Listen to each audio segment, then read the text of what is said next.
15ค่ำเดือน11เหนือณวัดแม่แก้ดน้อยตำบลป่าไผ่อำเภอสันทรายเด้อรถด่วนขบวนพิเศษไปแก้เอิ้นไปตังนาพรไอ้แดงเขาเนอะแม่แก้น้อยสันทรายอยู่ตรงปุ่นเนาะเจ้านะครับไปทางสถานีมกพวกไงเจ้า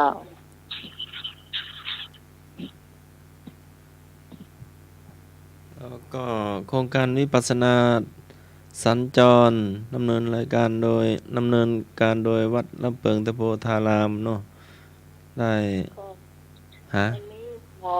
ของวัดสาหินเดือนแจ้เก้าที่25อันนี้ธรรมสัญจรเนาะนี่วิปัสสนาสัญจรเนาะหลวงพ่อเจ้าคุณภาวนาก็จะนำปฏิบัติเนาะครั้งแรกก็วันที่20สิงหาคมณวัดอุโมงค์เนาะครั้งที่2ก็วันที่21สิงหาคมวัดป่าแดงมหาวิหารเจ้า ครั้งที่3ก็วัดโป่งน้อย22สิงหา23สิงหาวัดโรงเรียนบ้านโป่งน้อย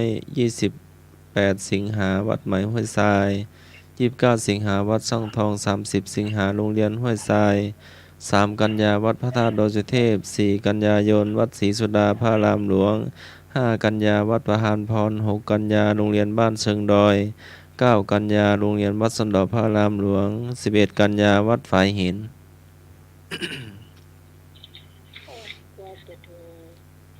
วัดป่าหิน11กันยาก่อน12กันยาวัดพันเตา13กันยาวัดหมื่นตูม16กันยาวัดอินทขินสะดือเมือง18กันยาวัดผาบอง19กันยาวัดดวงดี23กันยาวัดล่ำสาง25กันยาวัดผาลาด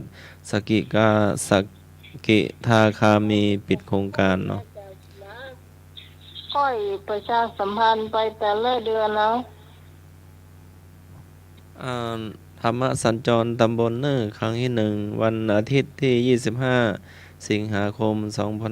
2567มื้อแรงเนอร์ตั้งแต่6โมงเป็นต้นไปณวัดฝายหินเนาะครั้งที่2ก็วันที่25สิงหาก็อีกวันอาทิตย์ที่จะถึงนี้เนาะก็เวยเนาะครั้งที่2ก็วันที่15กันยายนที่มูลที่ครูบาเจ้าศรีวิชัยครั้งที่3ก็วัดลำเปิงตะโพธารามวันอาทิตย์ที่29กันยายนเนาะเจ้าเอาไปเป็นเดือนก็แล้วกันเนาะเอาวันที่25นี่ก็วัดสาหินเจ้าอยู่ใกล้ก็มาเนอะสมมัสัญจรมีการป้องปัญหาก็ของละอ่อนก็ที่ประชุมก็มีเด็กละอ่อนวัดใกล้บ้านวัดโรงเรียนใกล้วัดเนาะก็โรงเรียนเชิงดอยสวดสารพันยะประมาณละอ่อน10กว่าคนเนาะแล้วมีการตอบปัญหาก็ที่ประชุมให้ละอ่อนสวดให้ละอ่อนเป่ามุนเนาะ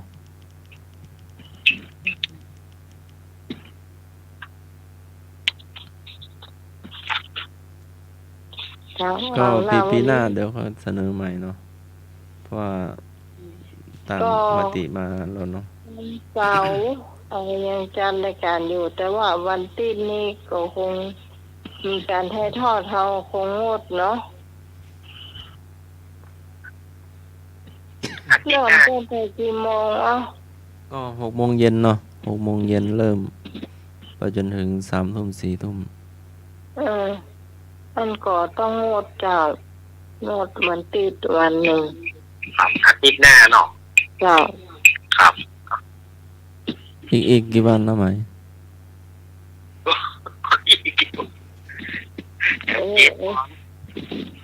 ถ้าจะเป็นสมองฟอเฮียกันนี่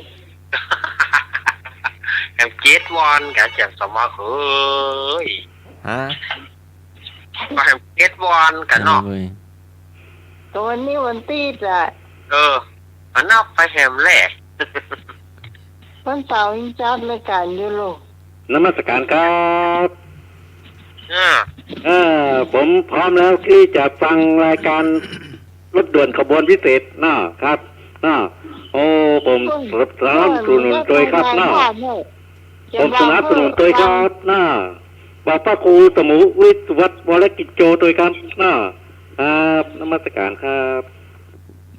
แสดงว่าฟังแล้วมันรู้เรื่องเขาที่เนี่ยเพื่อจะทายทอดธรรมะสัญจรไม่ไปรถด่วนพิเศษไปเลย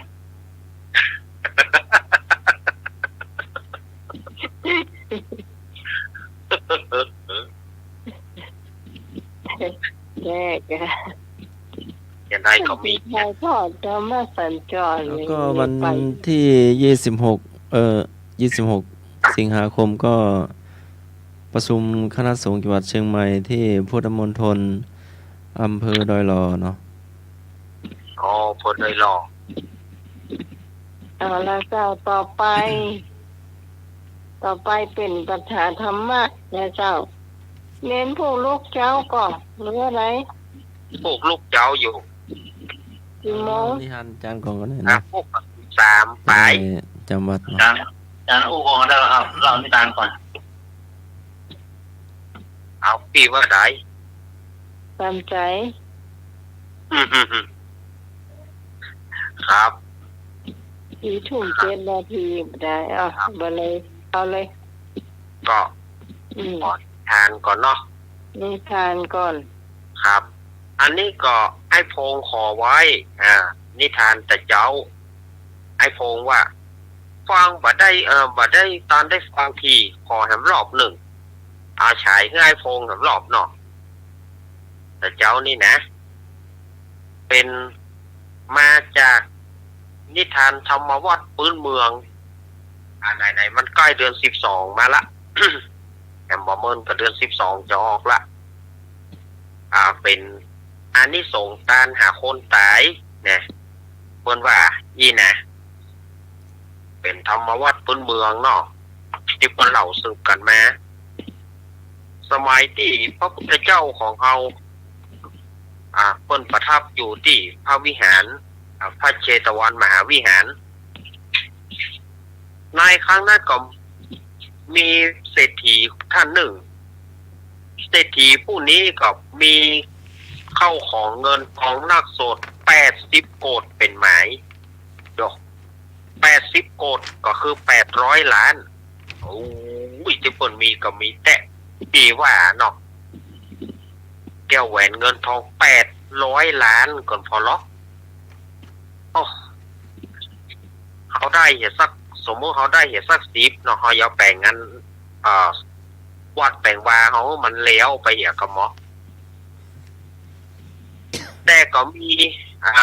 ลูกคนหนึ่งเป็นลูกบ่าวเนาะแต่ก็บ่สบายนะลูกบ่าวของพ่อเศรษฐีนี่นะซ้ำว่าใหญ่มาแล้วบ่สบายก็พาไปหาหมอไทยหมอไทยหมอพื้นเมืองนะหมอต่างๆก็รักษาบ่ได้ว่ะเอาไปหาหมอทั่วสารทิศคงยุคคงยาคลินิกกาอย่างกาก็บอกว่าหมอรักษาบ่ได้ในที่สุดลูกของพ่อเศรษฐีเนี่ยตายเมื่อลูกของพ่อเศรษฐีตายก็พ่อเศรษฐีก็เสียอกเสียใจแหละเอาเสียอกเสียใจให้วันค่ำคืนหูมีลูกคนเดียวนี่ก็มันก็อิดหน่อยเนาะพ่อแม่นี่เสียใจขนาดทีนี้ก็มาคิดถึงไอ้ของอาตมานี่นะป่าเดียวก็ยังให้ดีกับปลากันให้ดีกับไปลักอ้อยอยู่ไปสวนลำไยแกให้ดีอยู่บ้านแกเนี่ยคิดถึงลูกบ่าวเพิ่นเนาะลูกบ่าวคนเดียวนี่แฟนเป็นแก้วตาดวงใจแต่พ่อเศรษฐีนี่ก็ส่งสการต้านคาบเอาศพไปเผาแล้วแต่ก็มาคิดว่าเขาควรจะแปลงมนต์ดบคำว่ามนต์ดบก็หมายถึงหิ้ง ยิ่งเก็บของ เอาไว้เข้าไว้น้ำคือลูกเอกะเนาะก็เลยจ้างคนมาแปลงมนดบหรือว่าแปลงหิ้งไว้ ที่ในป่าจ้าแล้วก็ใจคนหนึ่งเพื่อไปส่งเข้าส่งน้ำเจ้าแรงบอกว่าแกงพักแกงไม้จะไปเอาไปเนอะเพื่อกินกูขาบลาบกูกำเนอะเขาลูกกูมากกินกูขาบลาบกูกำแกงพักแกงไม้จะไปเอาไปหรอโอ้ขนาดนั้นเลยกะส่วนคนใจก็ฮับอาสาส่งเข้าเจ้าเข้าแรงปอดเศรษฐีก็เอาเงินเฮ้อหรอกไปซื้อกินซื้ออย่างมาตุงวันไปซื้อกินมาทีนี้คนใจก็ไปส่งเข้าเจ้าแรงมาเคยขาดแต่อย่างที่ปอดเศรษฐีว่านั่นนะ กินกูขาบหลับกูกอมนั่นนะเอาไปส่งถึงแม้จะหารว่าก็มันก็มีอย่างเก่าก็บหันในน้อยลงมากินเนี่ยก็หัน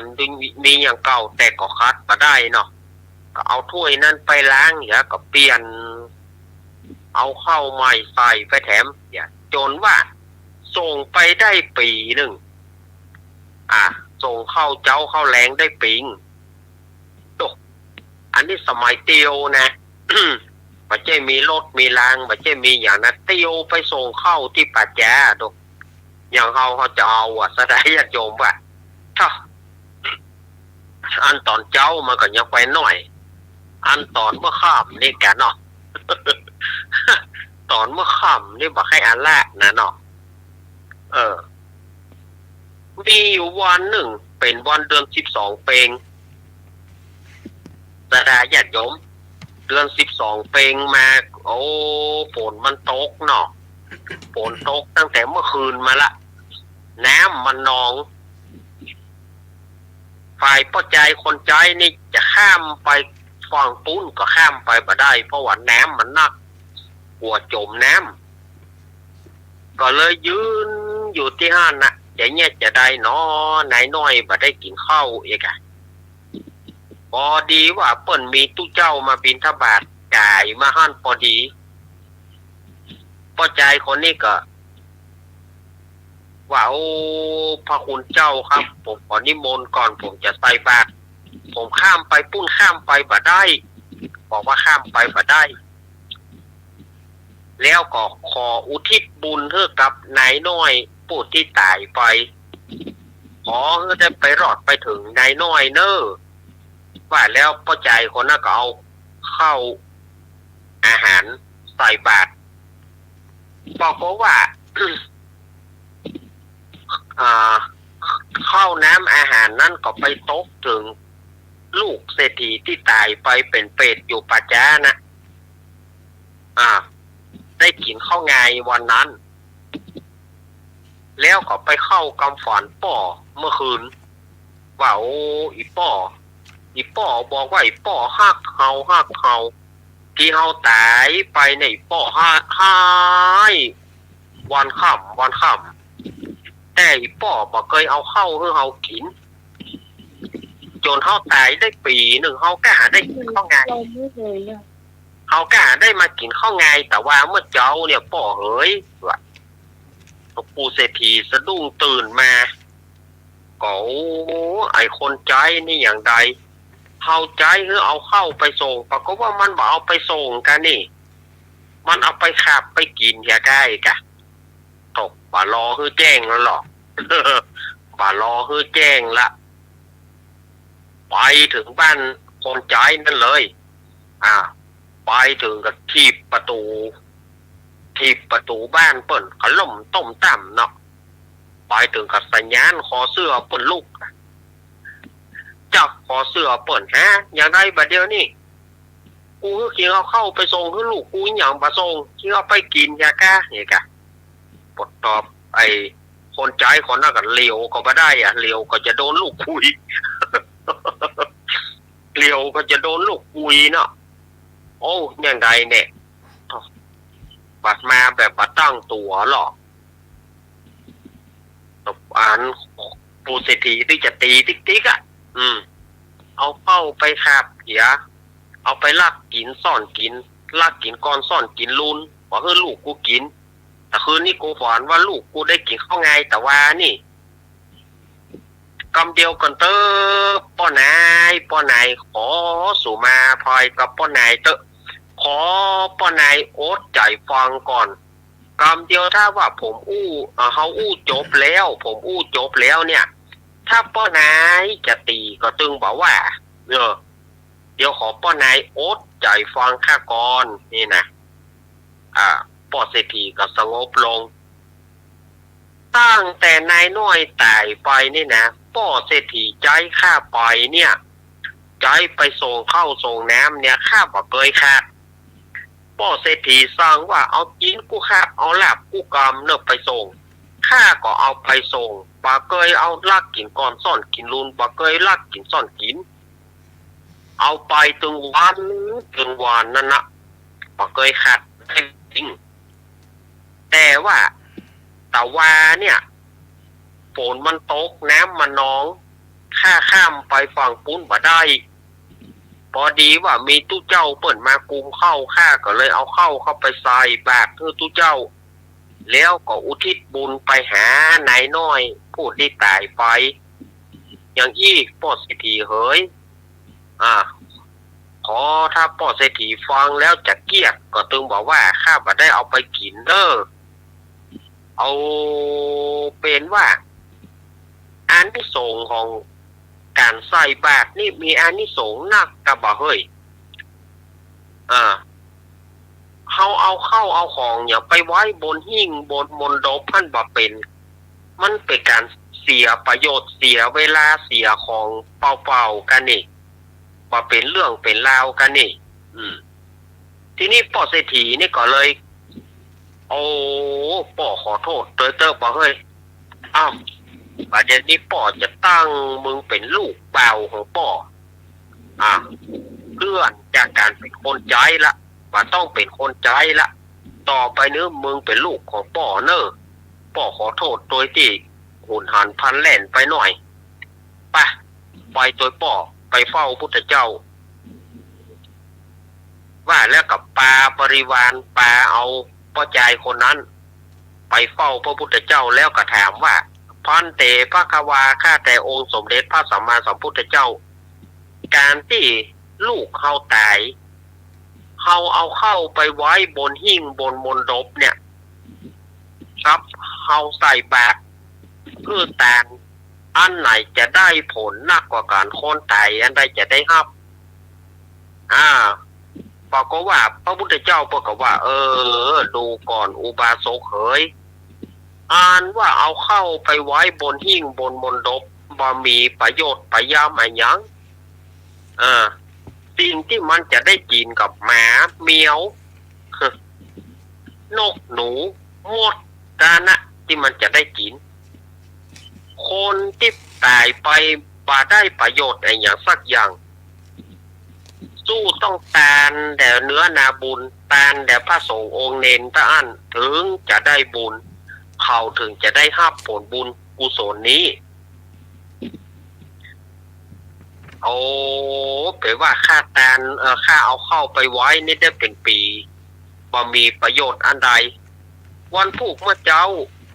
ข้าพระองค์ขอนิมนต์องค์สมเด็จพระสัมมาสัมพุทธเจ้ากับตังภิกษุสงฆ์500 รูปไปฉันที่บ้านเนอะว่าแล้วก็ปีกมานะอีกเกี่ยวอีกคำห่อขนมเนอะอีกเกี่ยวอีกคำห่อขนมหมูห่อหนึ่งก็ห่อหนึ่งหมูลาบกินก็ลาบกินวันพุธข้าจะตานใหญ่จะตานลูกข้าอีหล่อถึงวันลูนมาพระพุทธเจ้ากับภิกษุสงฆ์500 รูปก็ไปฉันที่บ้านเศรษฐีก็ตานข้าวน้ำอาหารต่างๆและเสื้อผ้าอุทิศบุญไปหาลูกบ่าวจนถึงเมื่อคืนนั้นลูกบ่าวก็ได้ขี่ราชรถแก้วมาบอกว่าได้เป็นเทวดาแล้วพ้นจากเพศแล้ว อันนี้ก็คือใจความของอันนี้ส่งส์การหาคนตายที่อาตมาภาพได้เอามาเล่าแต่เจ้าแล้วก็เอามาเล่าให้ไอ้พงตามที่ไอ้พงขอเนาะมาเล่าให้กันฟังในวันนี้นะก็ใกล้เดือน12ละแล้วต่อไปก็มีโอกาสวันไหนก็จะเอาเรื่องสาลากกาเรื่องหยังกาเนี่ยจะได้เอามาเล่าช่วงใกล้เดือน12นี่มันก็ใกล้จะเป็นสลากสลากกระพัดกาอย่างกาเนาะมันก็จะเริ่มมาละสลากกระพัดนี่รู้สึกว่าจะมีหลายตำราเนอะหลายตำราตำราปลีกย่อยทำตามบัณฑิตนักปราชญ์ต้นแต่งไว้นักหนาสำหรับเรื่องของสลากกระพัดก็ได้จะพยายามเอามาเล่าเป็นอย่างนึกศรัทธาญาติโยมเนอวันนี้ก็ขอสุภาภัยศรัทธาญาติโยมเนอวันนี้วันพุธก็ต้องตื่นเจ้าทำละพวกนี้วันพระวันศีลศรัทธาญาติโยมก็ไปลืมไปวัดไปวากันเนอรายการเฮายังมีต่ออยู่เนอธรรมะแล้วก็รายการอื่นๆยังท่าอยู่อาตมาขออำลาศรัทธาญาติโยมไปก่อนขอบคุณท่านอาจารย์วิสุวัฒน์ครับผมขอบคุณท่านอาจารย์สมัครครับผม ครับผม ขอบคุณโยมปีพี่สมัยนักเนอ เจ้าขอบคุณพระอาจารย์เรารักเหมือนกันเจ้า ครับขอบคุณลุงหนุ่ยเด้อเนอ ครับผมครับ โยมโต้ยอยู่ดีมีสุขกันฟังรายการต่อไปเนอส่วนอาตมาภาพก็ขอวาดวางลงตะอีเสาร์หน้าก็ปากันใหม่ขอเจริญพร ครับ ต่อช่วงต่อไปจะเป็นปัญหาธรรมะนะเจ้าคุณผู้ฟังก็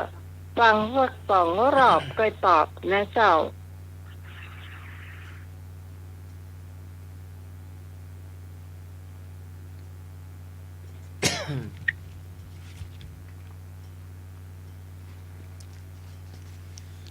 ห้องน้ำที่เต็มยังสมุทรสาครให้บริบูรณ์ชั้นใดทานที่ท่านได้อุทิศ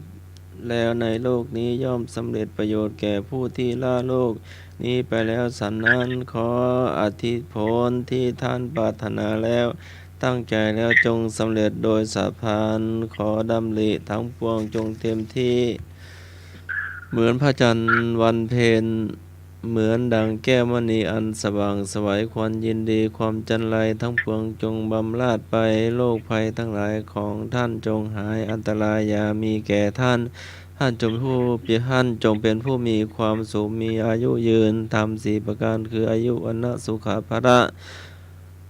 ย่อมเจริญแก่บุคคลผู้มีปกติกับว่ามีปกติอ่อนน้อมต่อผู้ใหญ่เป็นนิด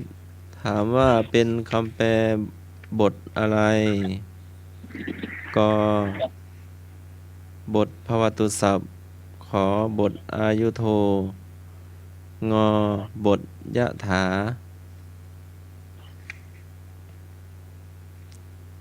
เมื่อสักครู่นี้เป็นคำแปลของบทสวดมนต์อะไร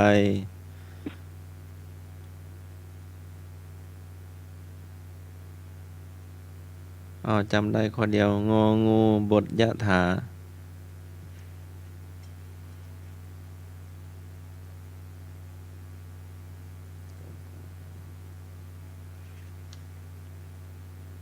เชิญแล้วครับผม เจ้าเป็นคนตอบบทยะถางองูเจ้าบทยะถาเจ้า ครับผม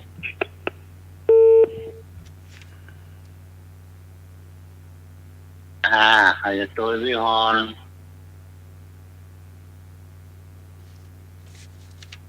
เศร้ามาแล้วเนอะ พี่กรณ์ก็ตอบข้างองูจ้ะ ครับ ยะถา ครับ จ้ะ 2ตะปูนแขนซ้ายสันติธรรมกดตัวพวกนะงองูครับ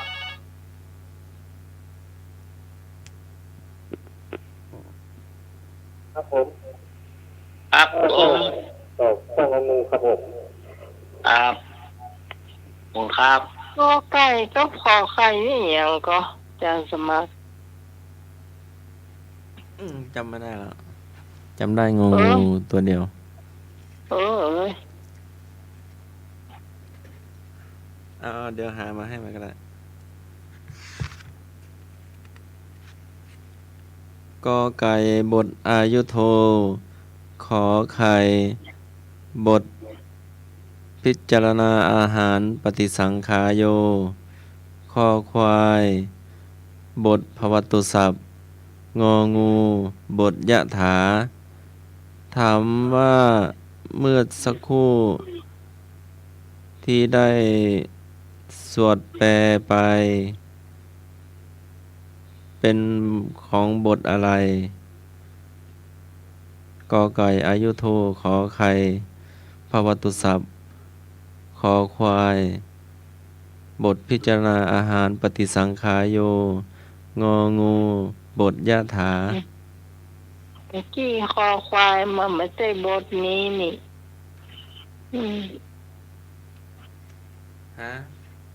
จะรับทรัพย์กันใหญ่ๆกับบ่ฮู้ ให้สนุกเลือกเนาะสนุกเลือกได้เลย ถ้าแปลก็วัดวันศีลเนาะท่านจะแปล สวดมนต์แปลทำวัดแปล ก็วันปกติก็สวดมนต์แล้วก็ทำวัดแล้วก็สวดมนต์ก็เวียนไปวันนี้สวดอภิธรรม7วันนี้สวดไซน้อยวันนี้สวดสืบชะตาวันนี้สวดธรรมนิยามวันนี้สวดธรรมจักรก็เวียนไปเนาะ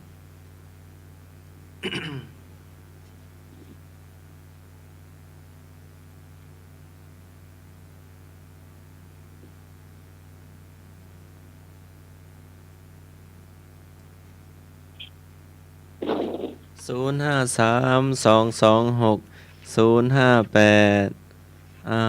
พ่ออาจารย์8 สีเชิญตอบได้เลย 84ก่อนโอ้เพิ่มมาสีอ่ะ แปลว่าอย่างอัน7 สีพ่ออาจารย์หรือว่าเป็นชายาพ่อ ฉาน าน ยาก็ ชายา ฉา พ่อนาย าน เนาะ กันเต็มตัวก็ ฮัลโหล ที่ทานขอตอบพ่อเรานะเจ้า บทยะถาเนาะ เจ้าเราเจ้าย ะถาให้ผีสัพพีให้คนเป็นเนาะ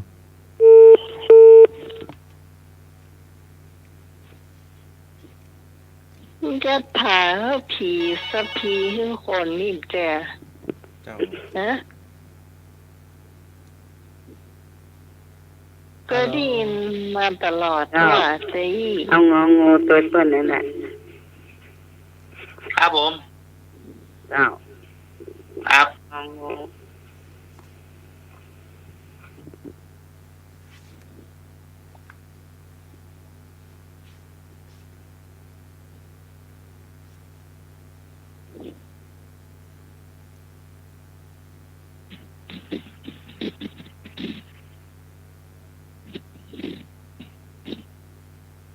อันพี่นานก็ฟังแล้วเจ้า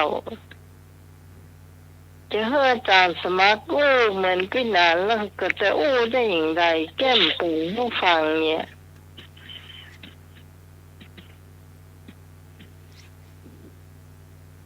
คนละสไตล์เลย การจัดรายการ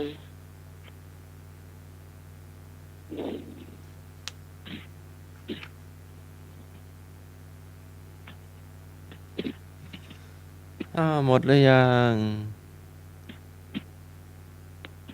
ครับผม แต่เสลยลุงหนุ่ยตอบยัง งองูครับ อันเดาเอาหรือว่ามันไปสวดมนต์ตัวหลวงพ่อ ครับตัวเพื่อนครับ แต่ ตัว ได้สัก ตัว อย่า หล ง วงพ่อกะ ครับ บอกเลยบอกเลยบอกเต็มอย่าแบบลูกผู้ชายเลยต้องมวยแปลไปช่วยได้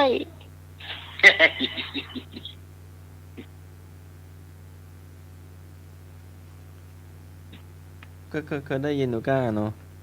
ครับ มัน ยะถาเลยนะ ตัวใหญ่แต่ ยะถาบุรีเวรวันโนเนี่ยเนาะ ลงตาหนุ่ยเนาะ ครับ เสลยบทยะถาเนาะคำแปลบทยะถาเนึงคำถามต่อมา ตั้งนะโม3 จบนะโมตัสสะภะคะวะโตอะระหะโตสัมมาสัมพุทธัสสะอิมังสูปะพยัญชนะสัมปันนังสาลีนังโภชะนังอุทะกังวะลังพุทธัสสะภูเชมิข้าพเจ้าขอบูชาข้าวสารพร้อมทั้งแกงและกับและน้ำอันประเสริฐนี้แด่พระพุทธเจ้า ถามว่าเป็นคำอะไร ก็คำโยงข้าวบิณฑบาตขอคำถวายข้าวพระพุทธขอคำอาราธนาศีล อย่างนี้ปอยังแควนกะ ก็ขอ จะตอบมาเลยเจ้าตอนนี้ยังแควนหน่อยง่ายหน่อย ทุกคนตอบขอไข่เจ้าคำโยงเข้าพระพุทธเจ้า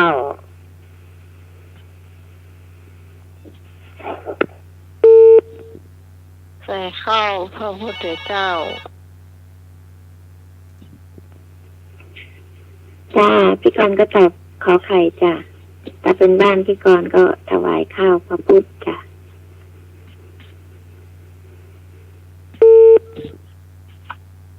โอ้ยมันโยงเข้าก็ละ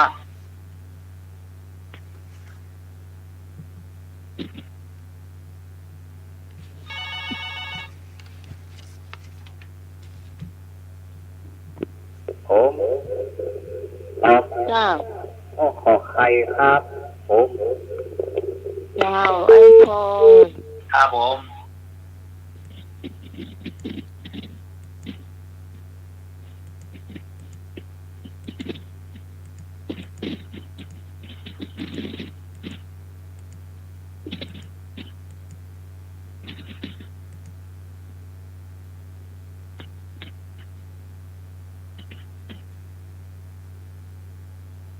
เดินแล้วครับ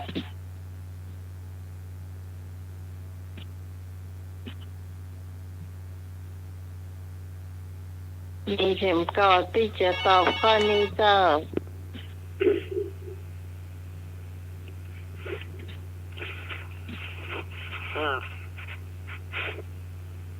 ขอไข่เจ้า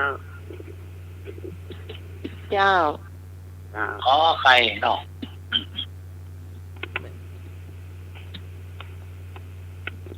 แต่ละคนตอบขอไข่ แล้วก็อยากรู้ว่าพอยงเสร็จเราจะเอาลงมา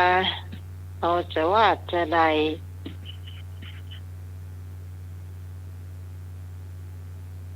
คุณผู้ฟังท่านไหนตอบได้ตอบลองตอบมาสักคนหนึ่งแล้วเจ้า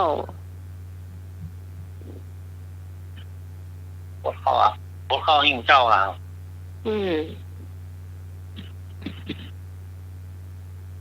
ผมก็มีกรรมเลยเนาะ อืม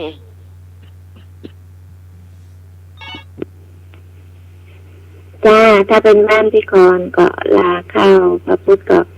สีสังมังคลายาจามะจ้ะ ยาจามะหลายคนเลยเสสังมังคลังยาจามิ แต่จังมาเท่าใจอีนะว่าน้องเคยเขียนใหม่อีเนาะห้องเราก็อยู่ห้องเดียวอ่ะ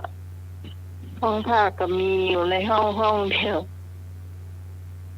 หรือว่าเราจะใส่ห้องเราห้องเดียวโหนะ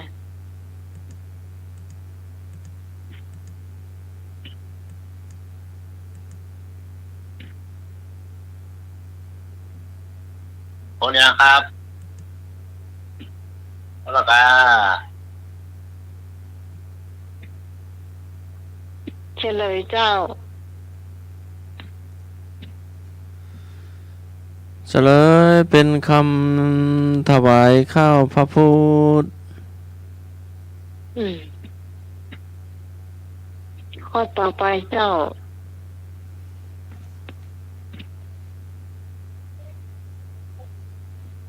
ข้อต่อไปมีกอขอคองอเลือกฟ้อง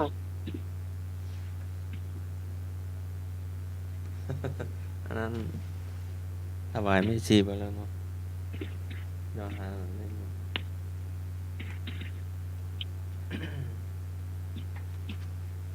นั่นเป็นอัตนัยละของปันละนายมาพ่อง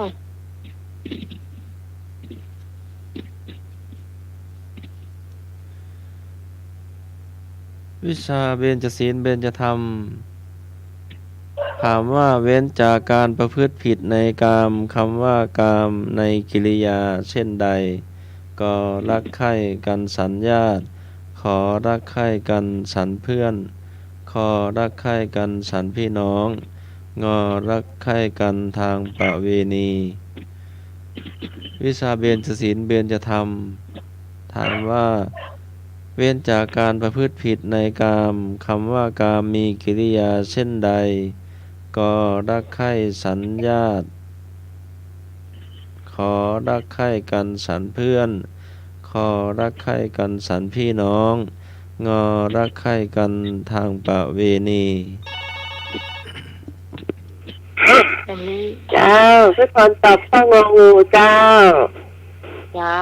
พี่ฮอนตอบมาแล้วนะเจ้าง องูด้วยก็ตัวงองู เว้นจากกามนะเจ้า กามก็คือกามมีนะเจ้าข้อสามเว้นจากศีลข้อสาม งองูครับผม ครับคุณครับ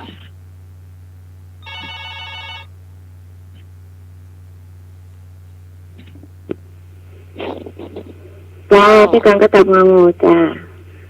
ครับงองู สมนึกบุญทาวงศ์รับล่ะ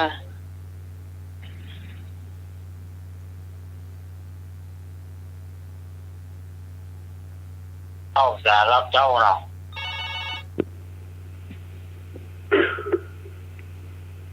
เจ้า เจ้าเอางองูเหมือนกันเจ้า เจ้า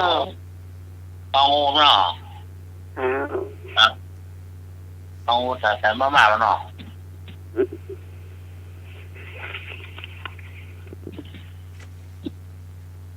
กินกะละหลง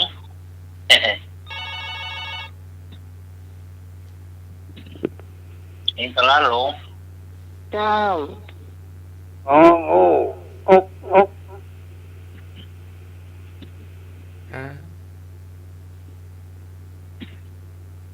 ถอยนึก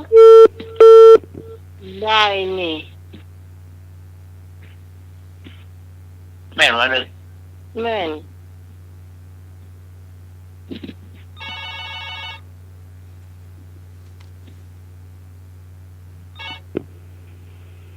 เจ้า เจ้าสวัสดีจ้าน้อง มาแล้วแม่นอนปลาแดด เจ้า ฟังอยู่นะเจ้า ครับ น้องก็ฟังอยู่ ฟังแล้ว ไปสายท่านสมาร์ทไปสายพระอาจารย์แล้วก็พระอาจารย์เนรักตัวนะเจ้าตะกี้ฟังคนเล่านิทานอยู่ ครับ ถ้าขึ้นมาบนบ้าน เป็นขนมจอกจ้าน้องไหม โอ้ จ้าวันพุกวันพระถ้าขึ้นมาประเดี๋ยวนี้เจ้าที่ใส่ว่างองูก็งกเหรอได้ยินแต่ไม่ใช่นึกนะที่ห้องไม่นอนไปเอางองูเขาว้องเลย มา มองมองยังไง มุกแล้วเนี่ยเอางองูเขาว้อง มันอยู่จังหวัดตอมั้งอะ อ้าวเจ้าหวัดดีพี่พรตัวแล้วแต่อันพี่ก่อนแต่นะเจ้าธรรมะใครเครียดทุกคนเลยเนาะ เจ้า เจ้าสวัสดีเจ้าเงาเขาวอง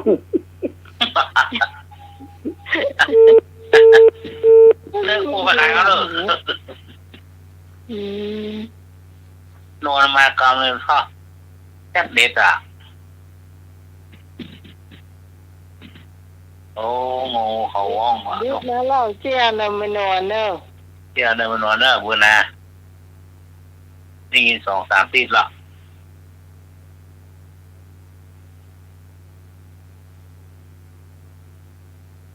มีเด็กก็ เด็ดเนอะต้องมาสอนจะเก่งอ่ะถ้าโลด4 ล้อโอ้ยไปโลดออกจุกรีหน่อยอ่ะ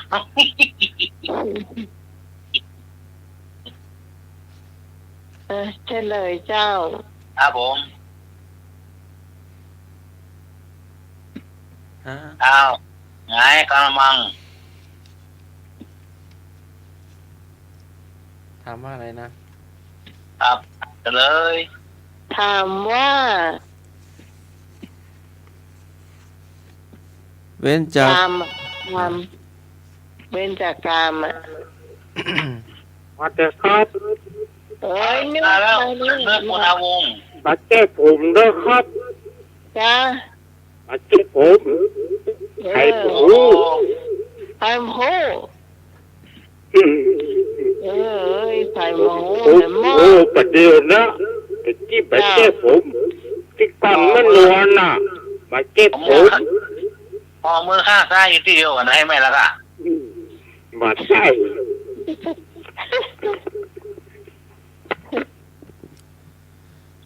เว้นจากการประพฤติผิดในกามคำว่ากามได้กิริยาเช่นใดงองูรักใคร่กันทางประเวณี ถูกหมด ถูกต้องจ้า นะไม่นวลก็ถูกต้องงูเขาว่องว่ะ ไปซ่อนที่ไหนมาอู่อะ บางหัวตัวดีเลยอาจารย์ในวันนี้ก็เป็นวันดีดีทีอันวิเศษเหตุว่าสังขารปีเก่าก็ข้ามไปแล้วปีใหม่แก้วพยาวันก็มารอดมาเติง เจ้าตั้งหลายก็บ่ละเสียอย่างฮีดบ่รีดเสียอย่างประเวณีอันมีมาในกาลล่วงแล้วปางก่อนเจ้าตั้งหลายก็บ่ผ่อนเสียอย่างศรัทธาจึงได้น้อมนำมายังสุขันโธทนะและทานาวัตถุตั้งหลายฝูงนี้มาถวายเป็นทานเพื่อจะมาขอขมายังโทสานุโทษผู้ฆ่าก็โปรดอโหสิกรรมแม้นว่าเจ้าตั้งหลายได้กระทำเป็นตังดีตังจอมจุงฮือสมประกอบมโนปณิธานและจุงฮือมีอายุปีอายุวันอายุยามตีคายืนยิ่งโลกภัยสิ่งนี้ไกลฮือมีวันนะสดใสชื่นเป็นที่รักและพอใจแก่ผู้อื่นเขาหันฮือมีความสุขจันจุเจ้าคำกายยิกาสุขเจตสิกาสุขพร้อมพั่มบริบูรณ์ฮือมีกำลังอุดหนุนเติมแท่งอย่าฮือเหี่ยวแห้งจุประการฮือสมดังคำปวารณาไว้สมดังนึกได้จุอันเที่ยงแต่ดีหลีสัพพิติโยวิวัชชันตุสัพพโรโควินาศตุมาเตภวัตวันตรายโยสุขิติกายโกภวะอธิวัฒนาสิริสนิจังวุฒาปัจจายโนจัตตารโลธรรมาวัฏันติอายุวันโนสุขังพลังถามว่าเป็นคำปันพรอะไร ปั่นป้อนตีใหม่เมืองทางฝ้ายลูกไหนมาน่ะมีฝ้ายเส้นพยุมได้ฝ้ายแต่เนอะไอ้หนุ่ย ครับ ไปลืมเนินพึ่งเธอเขาฝ้ายไปตัวเหนือจากมักปั่นพอละ เจ้าพี่พรก็ว่าเหมือนน้องใหม่เนาะปันปอนปีใหม่เมืองเจ้า ครับตามป้อนที่ไม่เมืองเนาะครับ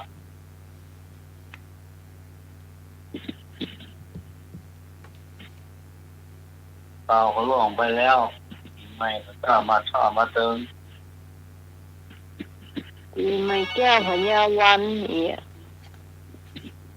ก็กระหน่วยปั่นพรให้ลูกหลานก็ จ้าปันร้อนปีใหม่เมืองจ้ะไอ้หน่อยซื้อฝ้ายไปเอาไว้ให้อันอาจารย์สมัครอันมัดมือเตเนอร์เจ้า ครับ คนเส้นเนาะ ครับ เขา พูดเนี่ย มัดมือซ้ายห้องมือขวามัดมือขวาห้องมือซ้าย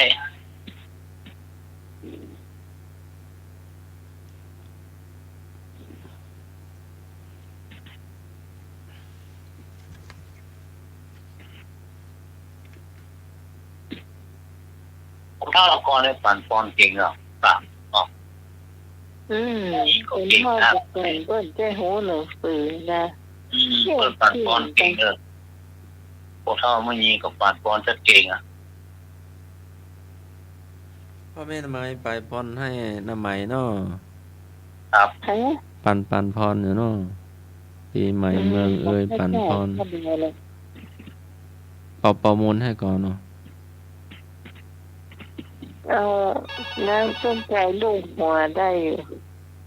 หรือว่าทำปากงุ้มยิบงุ้มงับ ทำปากมุมมีปุ่มมีเปียกก้า ฮัลโหล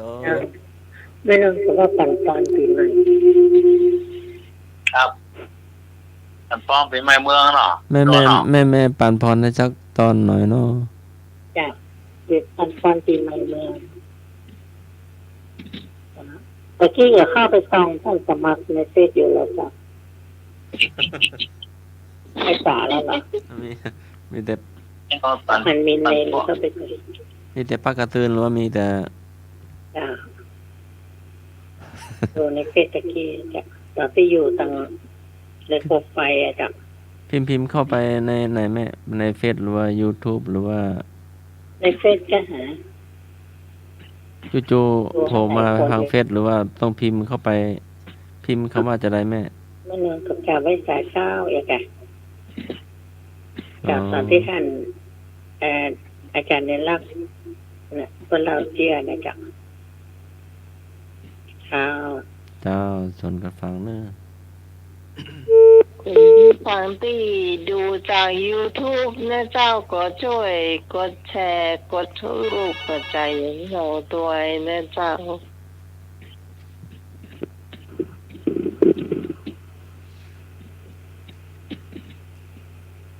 กดไลค์กดแชร์เลยนะครับ เจ้า ของน้องสาวนี่ตีลูกบ่าวก็ลูกสาวช่วยนี่ ธรรมสการครับ เป็นแสนวะ ครับ แกบอกเขาว่าไปเป็นแสนเลย ปันเนี่ยฮือปอนเนี่ยกะ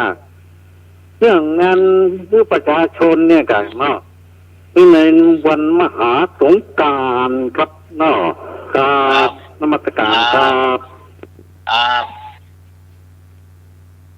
ว่าอย่างไม่เดียวเลย สงกรานต์ปีใหม่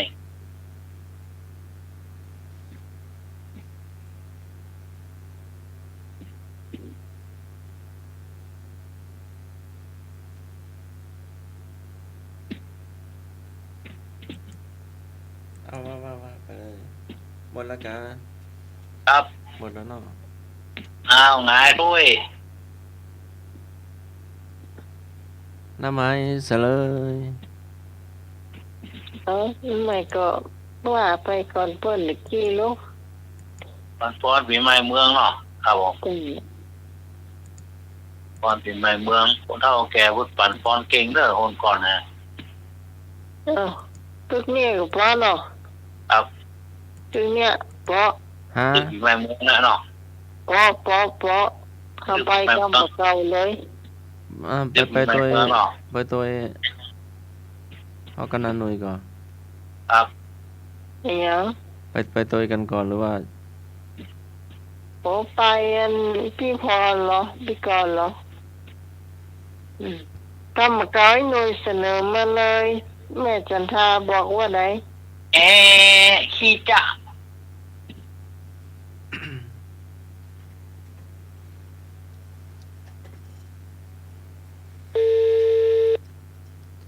รอสักครู่เนอะกำลังไปรับแม่พรพี่ก่อน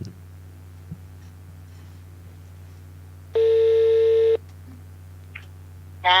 บอกกระไว้ต่อเจ้า ครับผม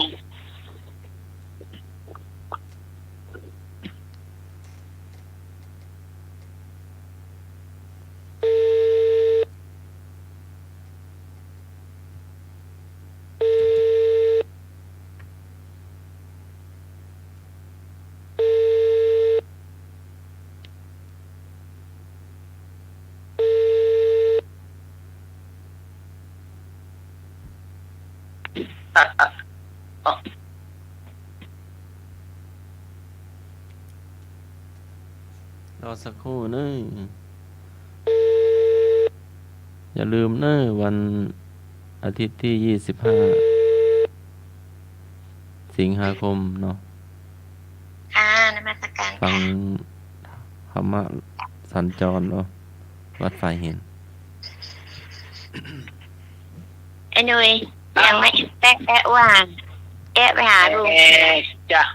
แม่จันทราเพิ่นเอามา แค่นั้นเนี่ยยังไม่แอะว่างขนาดนั้นแอะน้อยกว่าปอแล้วกะยังจะยาวขนาดนั้น มันนักละมันอันนี้ต้องไปหรอพอก็เลิก ใช่พี่นี่ใช่อย่างปีก่อน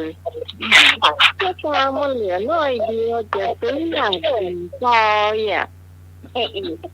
อืม เดี๋ยว เกี่ยวเกี่ยวพอนี่ ไอ้ล้มมาแอะแข่งไอ้หนุ่ยกับเรา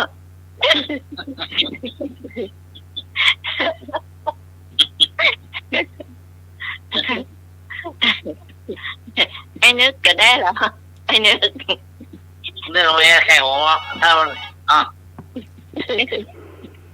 ไอ้ลงมาแข่งไอ้หนุ่ยกับล้อ ปลายนึง ครับ โอ้โหได้เลยปลายนึงเอายังจังใหม่เลยครับ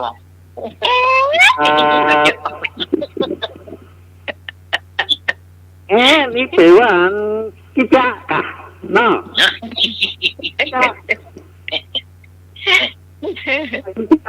อันนั้นมันเปิดประตูแล้วเนี่ย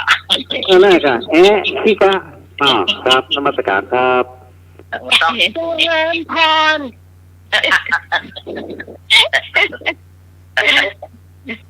ต้องอีกอ่ะต้อง อะไรเนี่ยได้ว่า โอ้เขาต้องโอก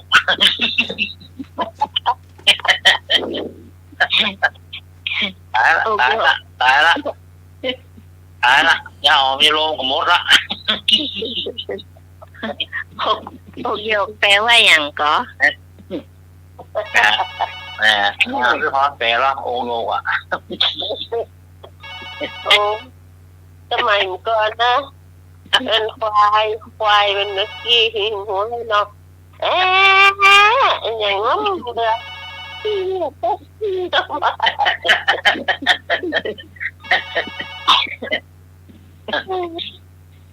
รขายเข้าหน้าบ้านเราเนาะ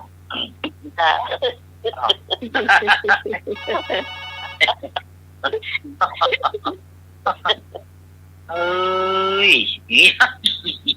ฉันจะมัดไปไหนนะ สมัครโลบละที่ข้านี่เนี่ย ฉันจะมัด ไปบินทบาทอยู่ใครมา แล้วตาโทรเขา ใครมาวัดไปบินทบาทอยู่ ไอ้หนุ่ยมีสวัสดิ์วะ โยมนิมนต์บิณฑบาตวันพระอ่ะพรุ่งนี้ก็วันศีลวันนี้ก็วันศีลเนาะพรุ่งนี้ก็ พรุ่งนี้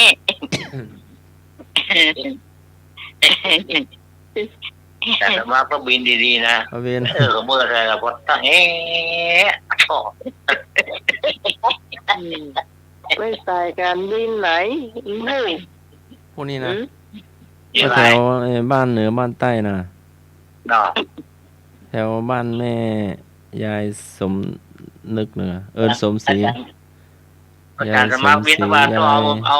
มือแย่งเอามือยื่นไปก่อนทหารย้ายในมือแล้วออกมาเด้อทหารมีอะไรในมือหรือวางเลย อาจารย์เทศว่ายังให้ตนอื่นเทศก่อนว่าถ้าสมัครได้เทศแทนเนี่ยนะ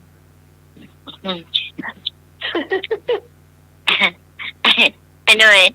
แอนอย่างไอ้หน่อยนั่นว่าอันเห็นลายน้ำมือแล้วอันค่อยออกไปนั่นละ ครับ อันถ้าเปิ้นไปก่อนก็จะว่าเปิ้นน่ะเนาะ ครับ อย่างมาเจ้าเทศเจ้าว่าอีเนาะ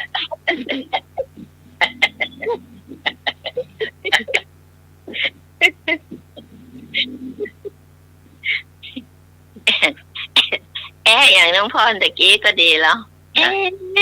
กองหกชุก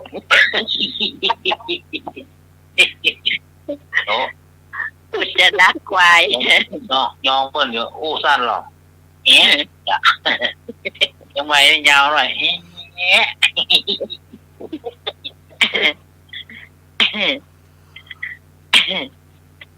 อันที่หนึ่ง ถ้าโบมาช่วยกันแน่เนาะ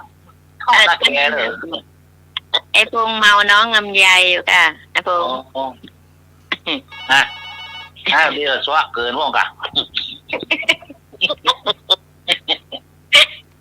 เป็ดเขาเกินแล้วพวกเลี่ยมอ่ะ มาตรการครับ นี่แปลว่านี่นะ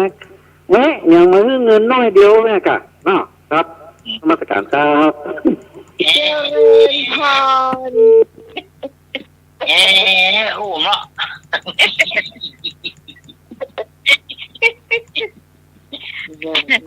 ใช่ อ้าวเฉลยได้หน่วยคิจ๊ะขี้จะอ่ะก็มาครับ ไอ้พง ผมรับเป็นพอตำเย็น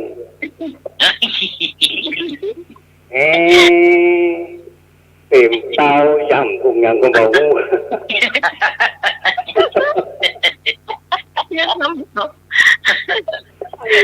ยาวเลยมันเต็มเตาอ่ะเนาะ ไอ้พงลองใหม่ดิไปก่อนแต่ได้ยิน อยู่ใส่น้องก็ได้เนอะพงเนอะพงอยู่ใส่น้องก็ได้เนอะมาดูว่าจะอาจารย์สมัครก็ได้นะพงโชว์เบอร์มาตอนอาจารย์สมัครก็ได้เนอะไปให้ก็ได้ แม่ละ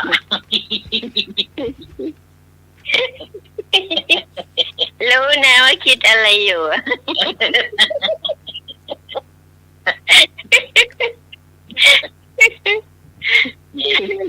ปีจักมาเหมาะ อันหน่วยมีที่ทำงานพี่กรณ์อยู่อันมีอยู่คนหนึ่งเนาะไอ้ชาติกับพี่หนูเนาะ ครับ พี่กรณ์ก็ไม่รู้ว่าเขาเถียงกันเรื่องอย่างแต่แรกเนาะ ครั เพ บ ราะว่าเขาไปอุ่นเครื่องรถแล้วทีนี้มันมีแมวเนาะแมวได้เอ็นดูแมวมันถ้าจะไปคลอดลูกในนั้นแหละมันกับอันนี้นี่หมดเนาะมันแมวน่ะก็ตายเนาะพี่กรณ์ก็นึกถึงหน้าเอ็นดูมันเนาะแต่เขายังบ่าอุ่นเครื่องบ่ได้แล้วก็ยังมาต้องหมุนไอ้นั้นเพื่อเครื่องรถเกี่ยวข้าวอ่ะ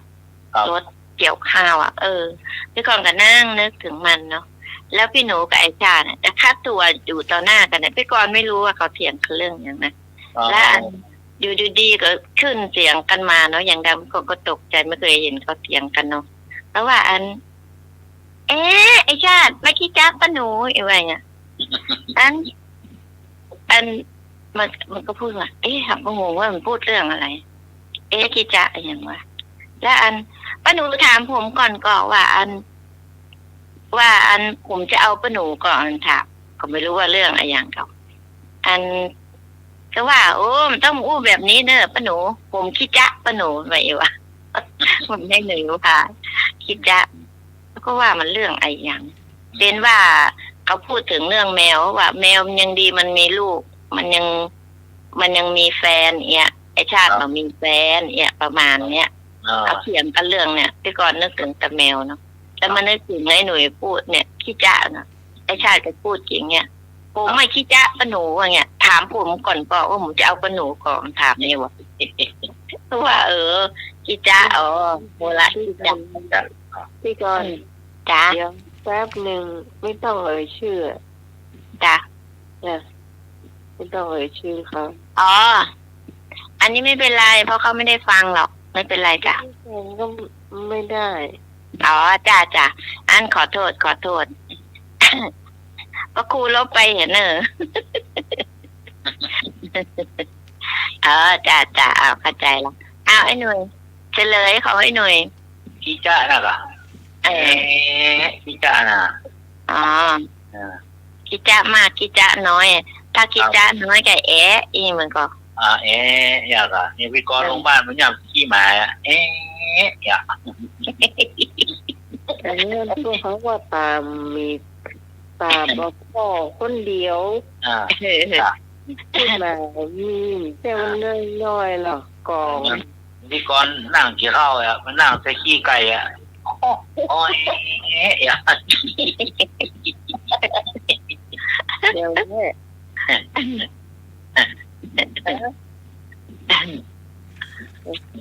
นั่งยังเตอร์อย่างนั้นพอนั่งแบ่งข้าวแบ่งขนมแบบ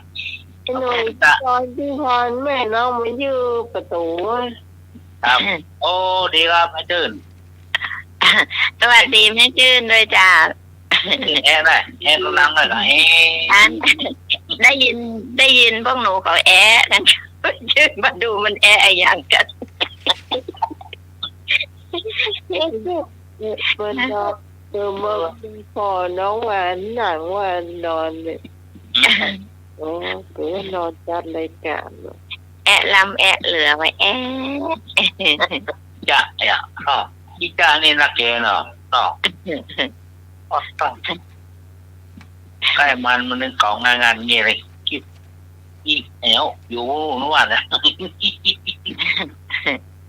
อันพูดถึงอันขี้ควายเนาะ ครับ อันเดี๋ยวไออย่างตัวที่มันบุญขี้ควายเขาเรียกไออย่างไอหน่อย ขี้แร่ไอขี้อะไรครับ เดี๋ยวนะเดี๋ยวก่อนไม่เนี่ยฮะพุจีเนี่ยทุกทีนะจ๊ะ ขี้หลอบไม่ขี้หลอบ ขี้หลอบบ้านเฮาห้องขี้หลอบแต่ ครับขี้หลอบอยู่ในขี้ควายแล้วก็ ได้ยินว่าเวลาต้องไปขังให้มันคายขี้ออกหมดก่อนใช่ไหมถึงเอาไปคุ้มอ่ะโหมหาทุกคำเนี่ยนะเกินมามหาทุกคำแมงขี้หลอบเนี่ยได้ยินเขาเล่าพี่กรณ์ก็ไม่เคยเหม็นขี้ควายต้องเอาไปขังละไว้ก่อนนั่นน่ะไอ้มันเนี่ยฮะนี่นะมันซูซี่มันไล่เอาหัวคิดกันดีจนกันดีแมงเนี่ยถ้าแต่มันไปปุดอยู่ในขี้ควายฮะน่ะเพราะว่ามันกิ้งอะไรก่อนมันกิ้งไว้ก่อนนมัสการ มันมายังไงมันเกิดมาได้ยังไงล่ะเขาเรียกว่าแมงเงินขี้กุ่งครับขี้กุ่งครับอยู่ในขี้ควายครับครับนมัสการครับขี้กุ่งที่ไหนขี้กุ่งว่ะ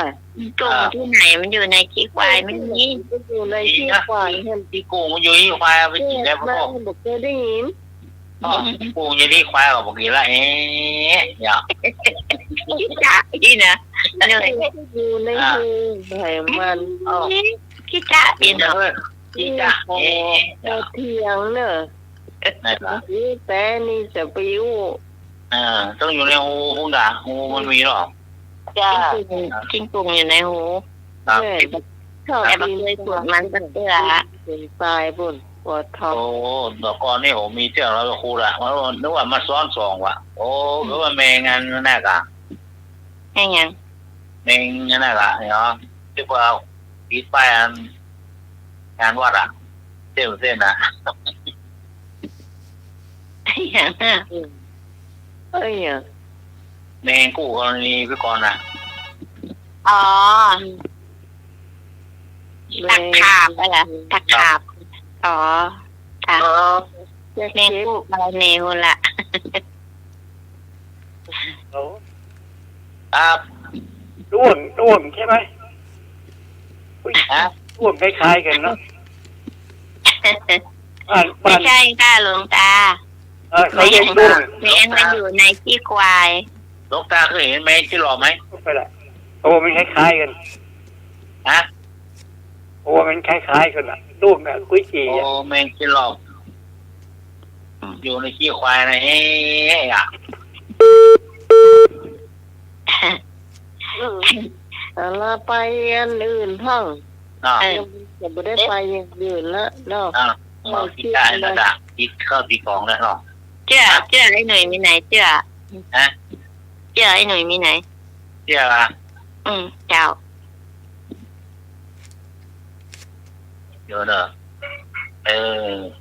ดูในปากกระตื่นก่อนแม่งก็ เลอเดี๋ยว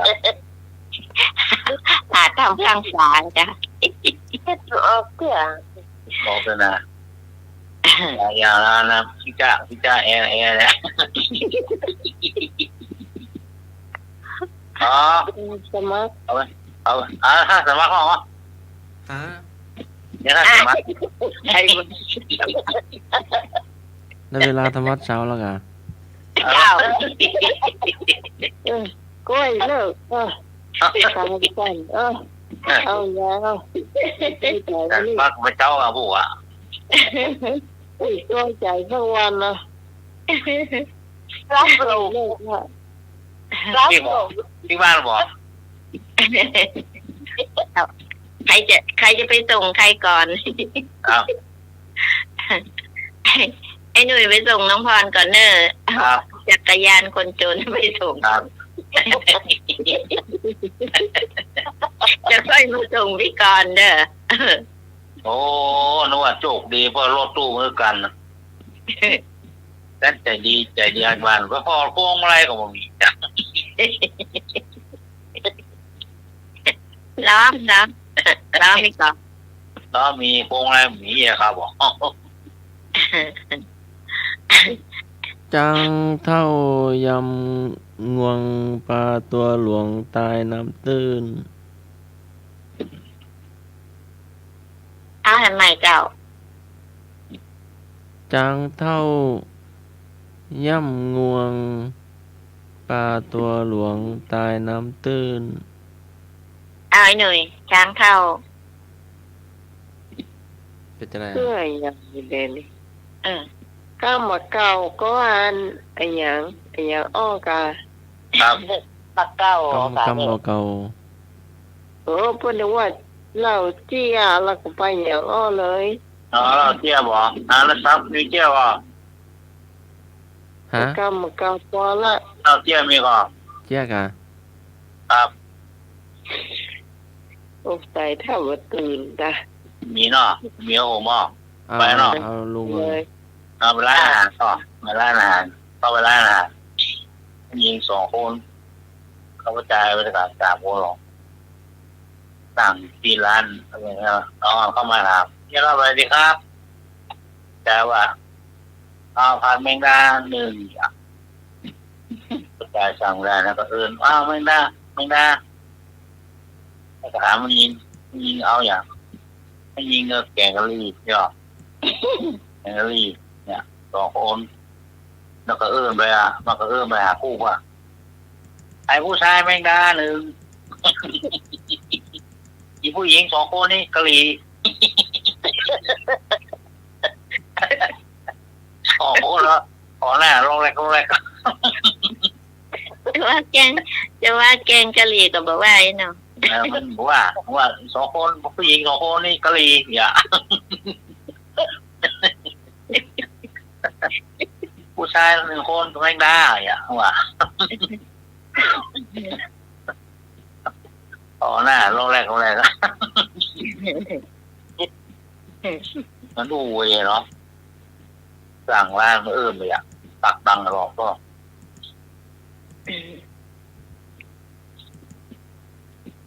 มีสาวนั่งดิ้งไปไหนวันนี้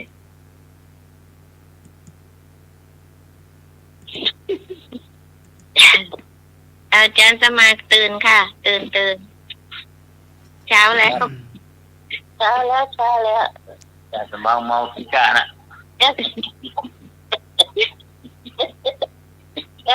อย่างที่พรว่าน่ะจ้ะไอ้นี่ก็เสียงเนาะ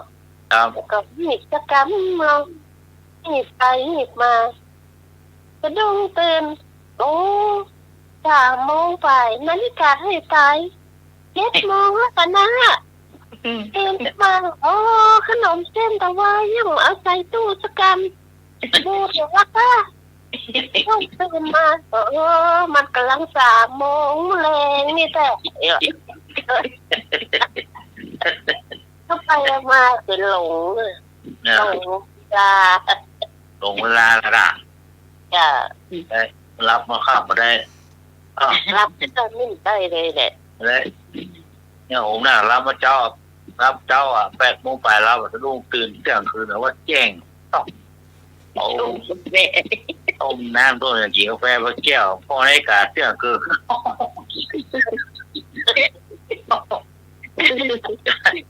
เห็นได้เปลี่ยนเสื้อไป5เข้ามานอนนี่ก็อ่ะโอ้ยพวกหมูเก้า60แล้วเหลือ แบบวิกรวันนั้นที่โดนตะขาบกัดเนาะอันเขาบอกว่าตะขาบมันกัดเนาะมันต้องให้ถึงรอบมันก่อนเนาะมันถึงมันจะหายปวดเนาะเบาปวดวิกรก็นอนทรมานน้องว่ามันได้มันจะถึงเวลาเมื่อไรมันจะเจ้ามันจะอย่างสักเดือนนอนยีบไปน้อยตื่นขึ้นมาก็นึกว่าสัก3 โมง 4 โมงมันเป็นว่าพอเที่ยงแค่เที่ยงเนี่ย นมัสการ เรา ครั ไม่อะไร บ มันจะอันนี้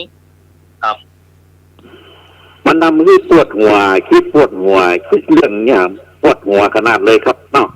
ครับนมัสการครับ เอ้า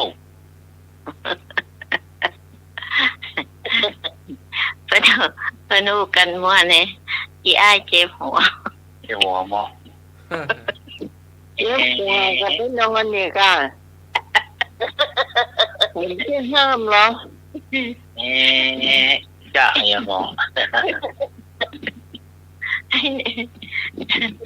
อาจารย์มักมีก่อนเจ้า เจ้ามีเจ้า ตรงพี่นาเจสีห้ามโทรมาเนอะห้ามคนเดียวอ่ะ มี4-5 เรื่องเนาะ ให้กุ้งไม่รับ เขาเทถุงปุ๋ยแบบมีแต่หมาน้อยแบบ เอา โอ้โหไปปล่อยวัดไหนโอ้โห ฮะ เป็นหมาน้อยเขามาเทให้ใช้ถุงปุ๋ยมา เอา เขาจะเลี้ยงมาไว้กันเนาะ เอามาปล่อย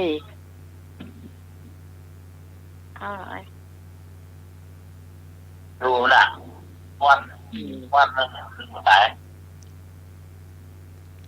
ว่าสีโซดาก็เราดินพระครูปัญ ยัง ญา ปล่อยวันน่ะ เป็นเหล่า เขาเลี้ยงมาไว้ก็บ่มีข้าวบ่พอกินก็จะได้พอ คือเลี้ยงหมาเราก็ต้องเลี้ยงมันตลอดเนาะ แม่ เลี้ยงตลอดรอฟังถ้ามีหมาแต่แม่ก็ต้อง ปล่อย ท เองบาปเนื้อมันห่อ ำปล่อยได้ดีนะครับ หรือบาป อย่าไปปล่อยปัดพ่อปัดแม่ปัดอย่างสะพะพิเศษเนาะถ้ามันได้ดีก็ตัวเราตัว มันตัวน้อยนายดูมันนอกตา ครับบาปเนื้อบาปกรรม ก็น้องสาวนะห้ามภาพเนี่ยห้ามภาพ จ้าเฮ้ยพี่คนรู้เจ้า อ๋อพี่กอนจ้ะ เนี่ย เบอร์ค่ะโชว์เบอร์มาตั้งจากสมัครค่ะ อ้าว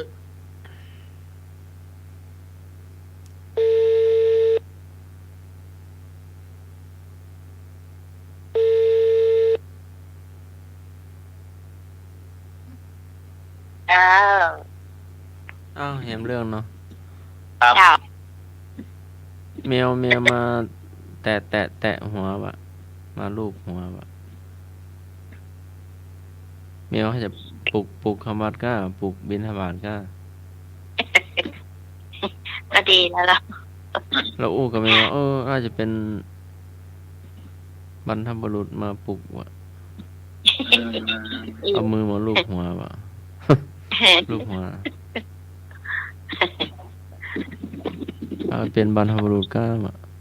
จบไป2 เรื่องแฮมเรื่องเนาะ โอ้โหเนี่ยโวยอ่ะ เป็นทุกปีมาหัวโลนวันนี้วันโกนกาเอาหัวตุเป็นปฏิทินวะ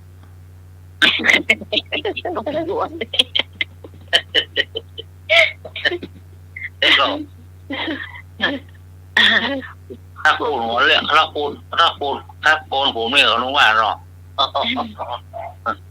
เพิ่งเป็นสินค้าอีกอ่ะ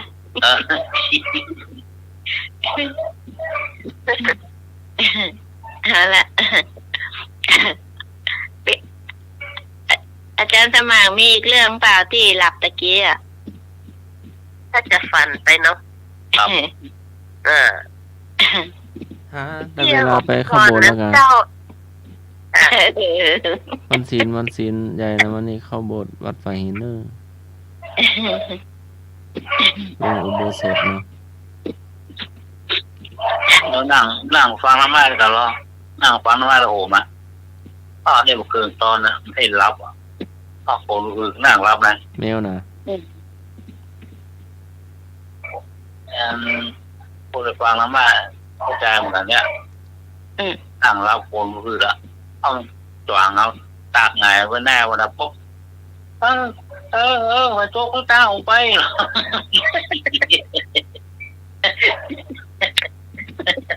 เนี่ยไอ้หนุ่ยมันลูกบ่ถูกมันฝังเรา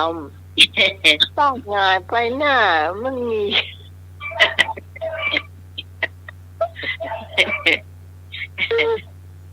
แฮมเรื่องเนาะ กัน เมาหลับแล้วเจ้าหมูเพิ่นปิกหมดเรือแต่ตัวเก่าอ่ะ มีปะ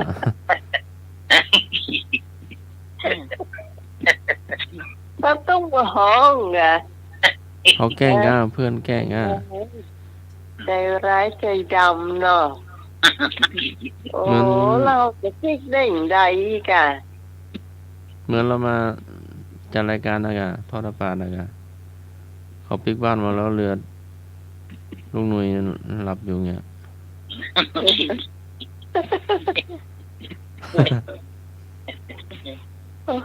ไม่ทราบว่าอย่างเรือลูกมือกับท้องพระอาจารย์มันอยู่แล้วหานี่ยังหวานอยู่แล้ว เขาปิกบ้านหมดนะกะเรือตัวเก่าคนเดียวนะ อันนี้เดี๋ยวก็ไปนอนห้องตู้หนุ่มก็ได้แล้ว นอนศาลาเนาะ ใช่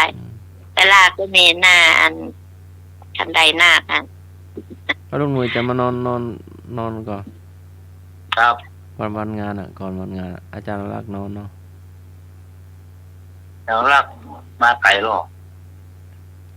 ลุงหน่อยตึงได้นอนลุงหน่อยห่วงลูกสาว โอ้ยขวนมันนอนที่อื่นได้มันจังก้าง ห่วงลูกสาวมันใช่อย่างหรอก ครับ เดี๋ยวลูกสาวมาห้องหาบอกป้า ทำไมนี่มากับตัวเนาะหรือว่าจะอะไรจะเอา พอรู้ต่อ ตอน รถเก่งผู้พันเนาะ ตอนลุก พอ แล้ว รู้ เป็นนัก พ กา อเนี่ยรู้ก่อน หลุดแน่น รูปทำแล้วเจ้า หลุดกันแล้ว พอเบอร์จะเชื่อก่อน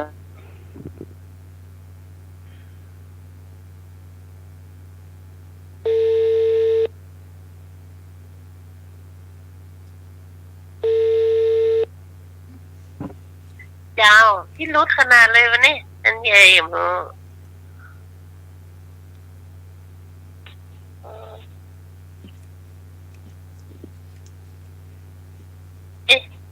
ได้ยินเลยจ้ะ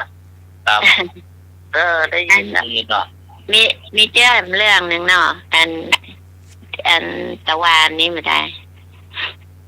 หมามันเห่าอันนี้เนาะ2 ตัวพี่น้องมันก็ไปเห่า คนงานเขาเดินมาจากอันคอนโดมันเขาจะมาทำที่บ้านใกล้ๆเนี่ย เขาก็เดินมาหน้าบ้านเนาะหมา2 ตัวนี่ก็เห่าอันนั้นมันก็ตลกดีอะนะว่ะอันมาตักกามันก็ถามไอ้เนาะมาตักกาไอ้เขาจะไปฉาบปูนกันเจ้ามันบอกมาอย่างคนนั้นว่าจะไปยาการตรงเนี้ย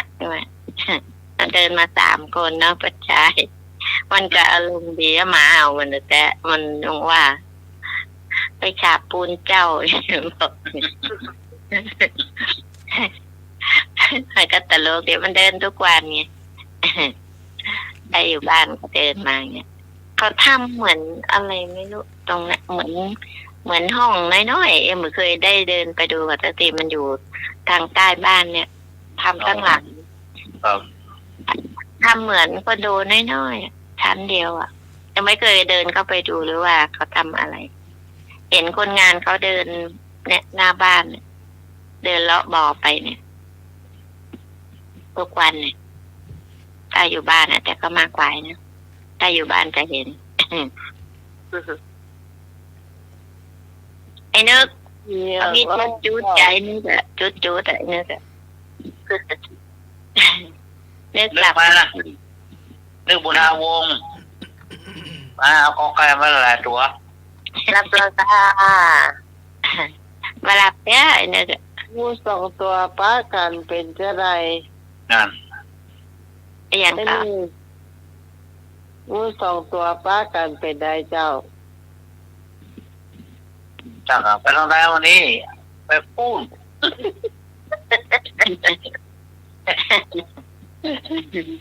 ถ้าฟังซอนะสู่ไปก่อนเนี่ยตัวบอกไปการนัด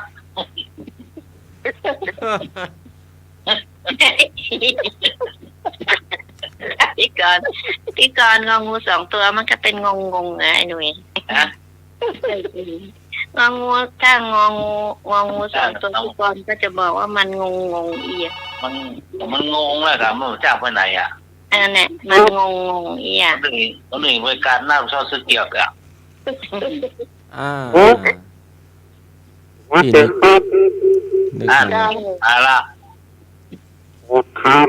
ปัญหาสักหน่อยนะครับ ครับ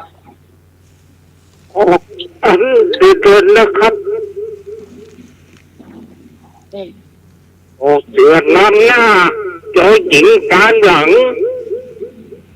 มีอยู่6 กรัม 6 ตัว สอเสือนำหน้าสอสิงตัวก้น นะครับโซ่เดือนน้ำหน้าเจอหญิงตามหลัง อ๋อยอผู้หญิงตัวก้นเนาะ ครับ สอเสือนำหน้ายอผู้หญิงตัวก้น มีอยู่6 กรัม ที่2 กรัม มี6 กรัม กรัมบอกไป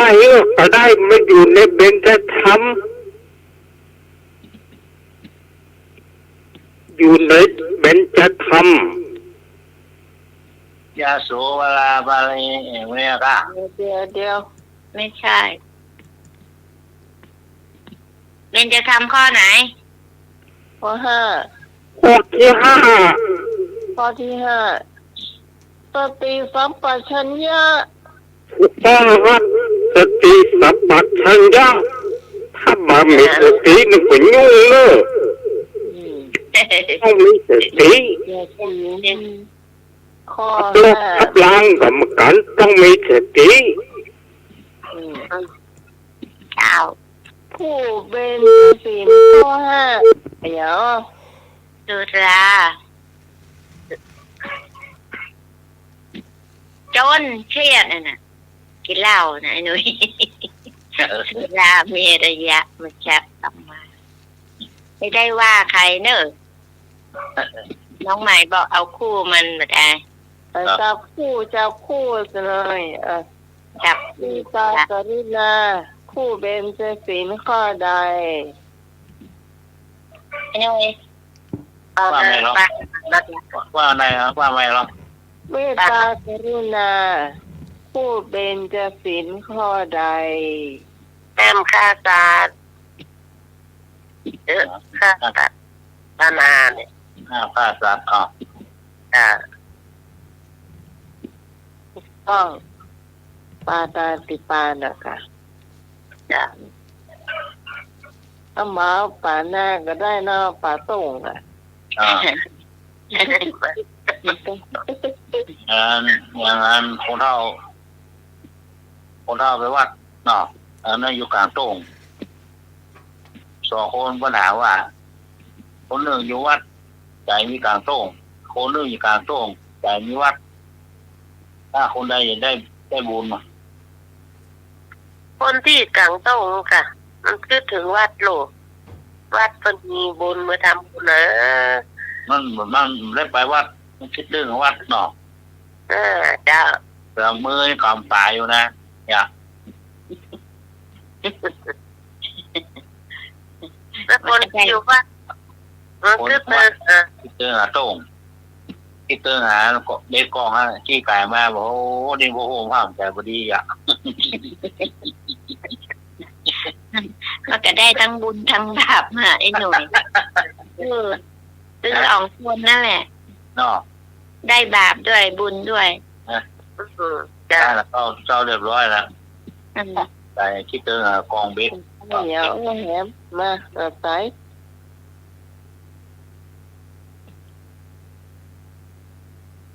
แรมครึ่งชั่วโมงค่ะไอ้นึกเข้ามา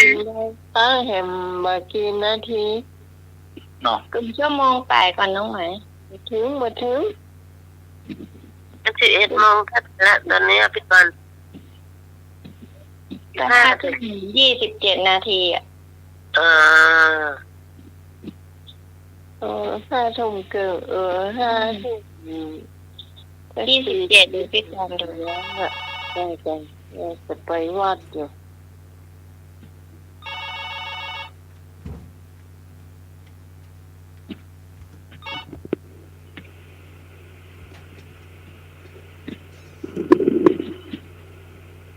เจริญพร นมัสการครับ โอ้โห เอาคิดถึงอาหารป่าย่าเขาเลยไปกลางโต้งอ่ะ เขาไปหาป่าเนาะเขาก็อยากป่าเนาะครับเขาไปหาป่าครับเนาะนมัสการครับ เจริญพร ไอ้อย่างนะพี่กรณ์จะอย่างวะ ไม่ชี้ไหม พี่กรลืม เลยลืมไปเลยไอ้อย่างนั้นเมื่อแตกปึ๊กพักเดี๋ยวนี้ร้อนเนี่ย แล้วสัมปิดกระโจกที่ฝนตกลมกระลมเดียวก่อนเดี๋ยวจะเปิด เดี๋ยวพี่กรณ์มาทำงานนี่ลืมอย่างห้อง ลืมตาจ้ะ โอ้ แต่หลับตาผมไปมันได้ขี่รถกลับมาได้ ถูกต้อง จะหลับตาลงไปได้อย่างไรหัวใจมันเจ็บ อุละไอ้หนุ่ยวันนั้นเมื่อวานได้ยินไอ้หนุ่ยร้องเพลงอย่างร้องกับฟังกับเราที่น้องหมายบอกว่าไอ้หนุ่ยร้องเพลง ห้องเมื่อไรครับ ตะวันเนี่ยคืนตะวันคืนตะวัน ฉันรักเธอ นั่นแหละ รักเธอฉันรักเธอเท่าฟ้า นั่นแหละถ้าร้องสักฟังสักท่อนเนี่ยไปก่อนชอบเป็นเนี่ย ฉันรักเธอเท่าฟ้า เรียกมาจบท่อนเลย รักเธอเท่าฟ้า ได้อันเดียวเนี่ย ครับ จะตั้งใจฟังยังได้สักตอนหนึ่ง บรรทัด ก็ยังมาคัดเต็มแต่ตอนนั้นเนี่ยเนาะ ใช่ ฉันรักเธอเท่าฟ้าปรารถนาเธอยิ่งสิ่งใด ยังไม่ก่อน เลยต่อเลยอุตส่าห์มาเฮือตรงมันทัดละ ไอ้หน่อยยังมาต่อน้องใหม่อ่ะ ได้แล้วล่ะ ฮะ ได้แล้ว ทำได้แล้ว ได้แล้ว ตั้งเจ้าเดียวเนาะ ครับ อันนั้นเราวาสนาจุดจูอะ ครับศาสนาของพี่มันสั้นจุดจูเนี่ย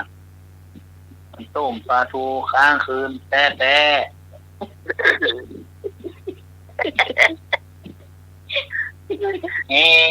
ะน่าจะ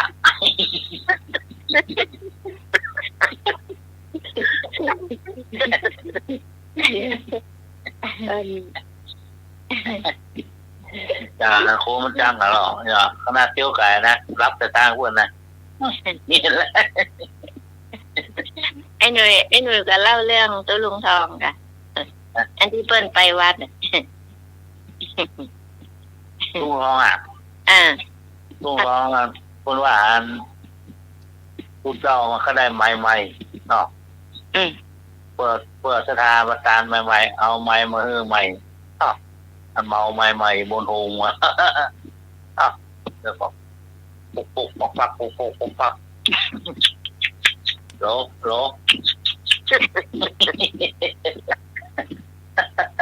เดี๋ยวก็ปุกปักโล1 2 3โล1 2 3เดี๋ยวปีน้อยมาเดือดเศร้ารู้โอ้ยเขาหน่อมาวัดเดี๋ยววิหารนั่นนะ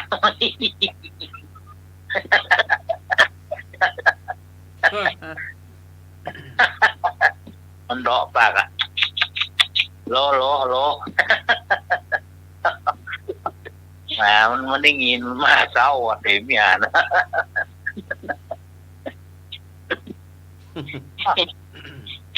เมาใหม่ๆครับเพื่อนมึงเมานะแล้วก็โล1 2 3โล1 2 3เทปนุ๊กนี่ห้องเพลง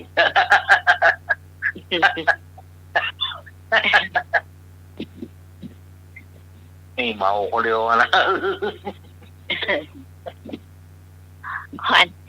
นนั้นฟังตัวลุงทองได้ยินน้องใหม่ตอบปัญหาเนี่ยพี่กรณ์นึกไม่ออกว่าเขาถามไอ้ยังนึกไม่ออกได้ยินน้อง ถามว่านั่นน่ะ ได้ยินน้องใหม่ตอบอยู่เนี่ยที่ว่าพี่กรณ์นึกไม่ออกจะมาไปก่อนเลยค่ะ บางทีนะก่อนบางทีที่น้องใหม่ฟังตัวเองยังไม่รู้ด้วยซ้ำว่าปัญหาแบบนี้เราตอบได้ด้วยเหรอ ขณะบางอย่างถ้า บา ฟั ง ง ครั้งนะมันนานเนาะนาน อย่างนั้นว่าใครครับปิ๊กแล้วก็บอกผู้ว่าสีไปลูกเจ้าอ่ะ จะสมัครใครจำมั่นแล้วค่ะ ครับก็ไอ้นี่ครับคนเดียว เนาะนั่งตามยืนสูง มา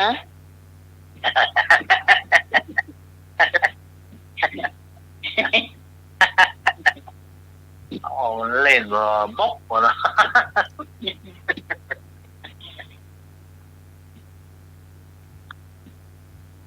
ใครมนสุดล่ะคะ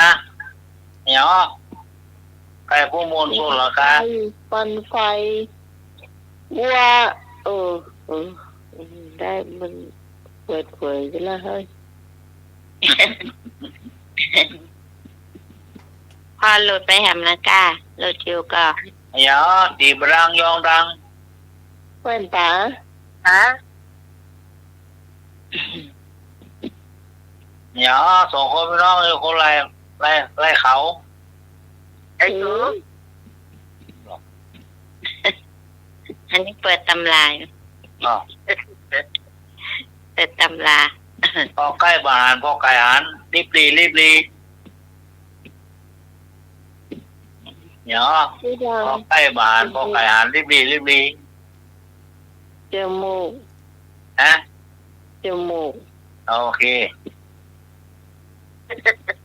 เนี่ยฟันมาเข้า ฟันเหยิน โอเค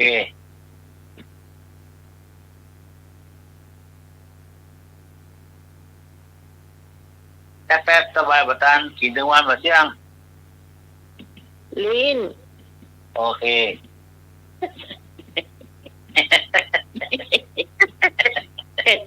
เปิดตักกระตือนเอาแข่งจานสมัครเปิดตักกระตือนว่ะ โอ้สมัครมาเปิดอยู่ บ้าไอ้หน่วยเปิดตักกระตือนว่ะเนี่ย เนี่ย แข่งจานส อะไร มั อยู่ คร หน้าโรงเรียนเนี่ยอะไรอยู่หน้าโรงเรียน สาระโอ ฮะ สาระโอ โอ้อะถูกต้อง ใครเป็นเจ้าของโรงเรียน อ่า จะถามเนี่ย ไหนเป็นเจ้าของโรงเรียน เจ้า ฮัลโหล ว่าใจ ผู้ใหญ่ ว่าใจ ผู้สนับสนุนอยู่ด้านหลัง ว่าใจ นักเรียน ฮะ นักเรียน นักเรียน เรียน นักเรียน เรียนของหนูหนู ผมไม่ใช่ผู้สนับสนุนด้านหลังใช่ไหม ไม่ใช่นักเรียนไง ของหนูเป็นเจ้าของโรงเรียน อ๋อ เออฟังเพลงวันท้องเหมือนกันโรงเรียนของหนูอ่ะคนชื่อหนูเจ้าของ ชื่อหนูอีก โรงเรียนของหนู หนูเกิดมาแมวกินหมดเนี่ย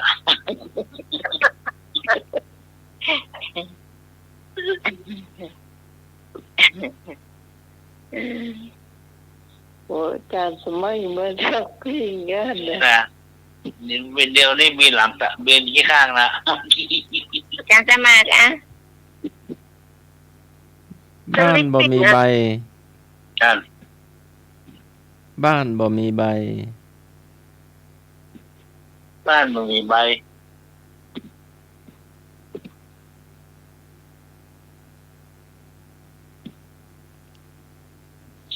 บ้านมีใบอ่ะตัวอะไรโอ้ดับปีหมด โอ้เนกี่ของหม้อของเงี้ยๆนี่รักหมด ได้ งานบ้านไม่มีใบบ้านเตือนแล้วก็ บ้านโล่งอ่ะบ้านมีใบตองตื้อมีหรอไม่ได้โอมหรอก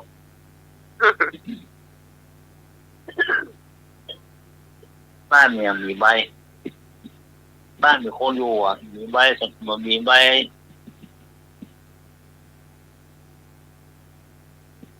มาได้เฉลยจานสมัครเฉลยค่ะ บ้านสันป่าเข็ดมันเป็นยังไง บ้านสักคนกิน มันเป็นยังไง บ้าน บ้านสันป่า เข็ เข็ด ด สระเอคอควายไม้ตะคูดอเด็ก บ้านสันปักเค็ด มันเป็นยังไงบ้านสันป่าเข็ด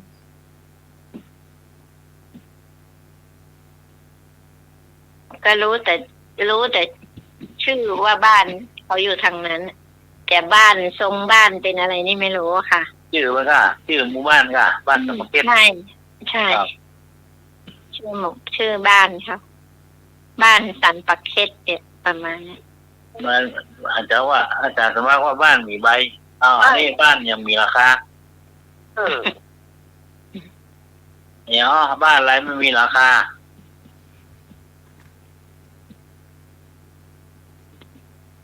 นึกไม่ออก นะ นึกไม่ออก โอ้ยบ้านมีราคาคือบอกอ่ะ บ้านโล่ง บาทุก บ้านมีหลังคามันไปใกล้บ้านไหนลุงหนุ่ย บ้านบาแดดหรอ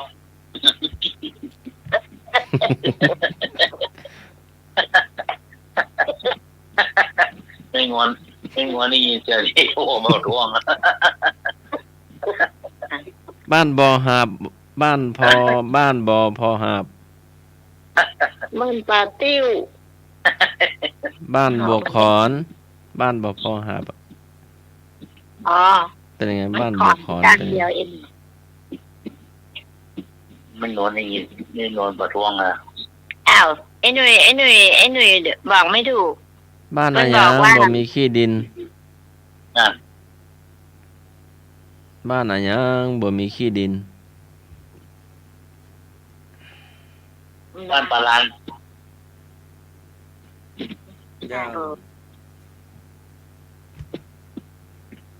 บ้านยังมีขี้เด่น บ้านนาทราย อ๋อบ้านอาจารย์ได้ยินแต่บ้านห้วยจาง บ้านอะไรมีแต่พุทรา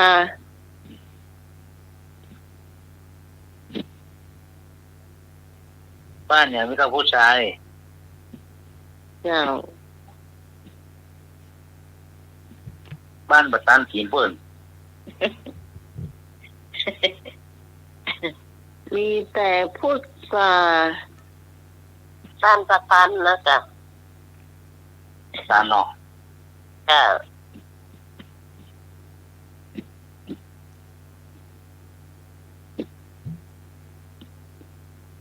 บ้านอะไรบ่มีร่ม บ้านป่าแดดนะจ๊ะจะบอกไอ้หนุ่ยว่าไอ้หนุ่ยทายมาถูก บ้าน จ้ะ บ้านยังอยู่ในร่มเหมือนอาจารย์สมัครค่ะบอกบ้าน ท่านพระเดช ไอ้หนุ่ยทายบ้านยังมีหลังคาอ่ะ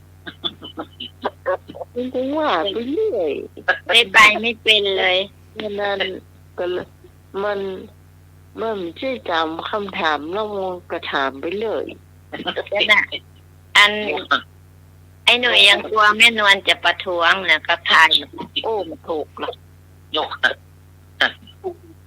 บ้านไม่มีหลังคาอ่ะจะอยู่ยังไงบ้านไม่มีหลังคาเป็นว่าบ้านไอ้ยังมาอยู่ในห้องอีกบ้านปาเดดอีก เอามาแล้วมาหายจุ่ม ไม่ใช่ไปไม่เป็นเลยอ่ะ บ้านมีชาเวลาถึงโตน้ำมันก็อ้วมเหมือนกัน อีโต๊ะใหญ่จุ่ม เปิงมันกลัวแม่นวลประท้วง วันนี้บอกไม่กด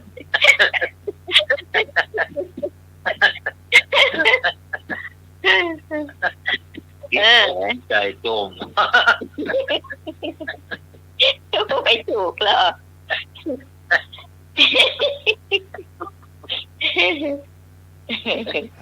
บ้านอะไรอย่างคนหมอแหว บ้านปาเดดเนี่ย ขี้จ้าอ่ะ คนหมอแหว จุ่มเว้ยขี้จ้าขี้เปื้อปล่อยแล้วเอ้ย หาใกล้ โอ้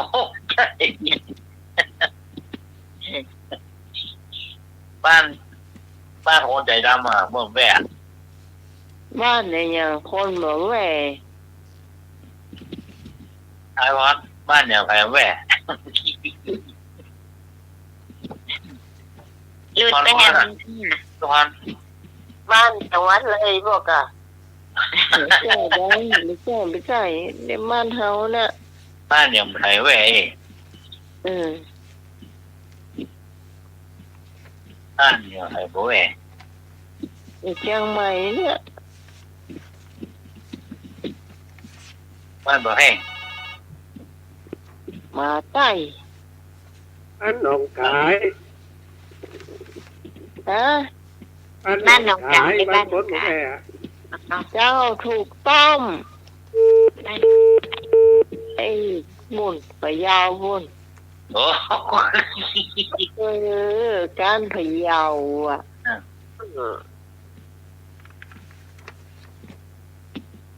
กายไปตะกรรมแวะตะกรรมบ้านหนอง บ้านหนองกลาง เอาแวะตลกนี่หน่อย ก็ในยังมีเดี๋ยวก่อนหมู่บ้านอะไรยังมีบ้านบ่หลาย บ้านสองพี่น้อง ถามว่ามันมีเชียงใหม่ด้วยนะ ยังไงล่ะ บ้านมาหลายบ้านมีโคหลายล่ะ เจ้าบ้านบ่มีบ้านหลายอ่ะ เป็นหมู่บ้านนะหรอก เจ้า ก่อนโควิดว่าหลังโควิด โอ้มันมีสมัยใดสมัยเบาวะนะบ้านเนี่ย บ้านบ่มีบ้านมีโคหลาย เมื่อใดก็มีก็เอียด บ้านมีโคหลายบ้านเนี่ย แต่ตอ บ้าน น นี้ ประแด ก็ ด เอียด บ้านประติ้ว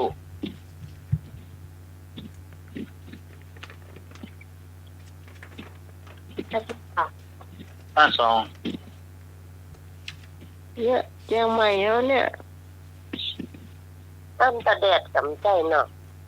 ใช่เจ้า แดดบ้านบ้านบ้าน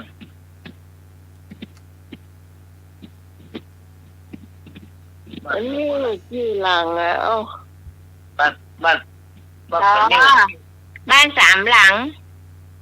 ถูกต้องเจ้า โอ้บ้านสามหลังสามตองมะโล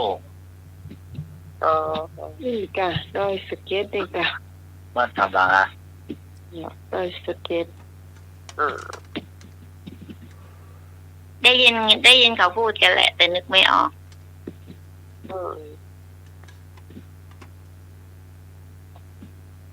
กันจะมาตื่น อย่าการอย่ามันมีแดดการอย่างแดดประสง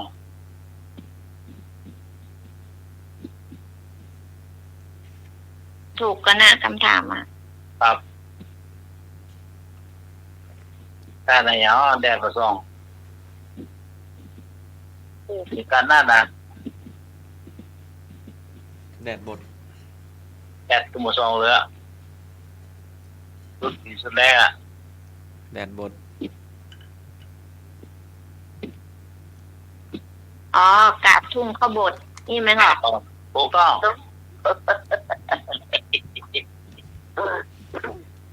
วันนี้ก็ลืมละ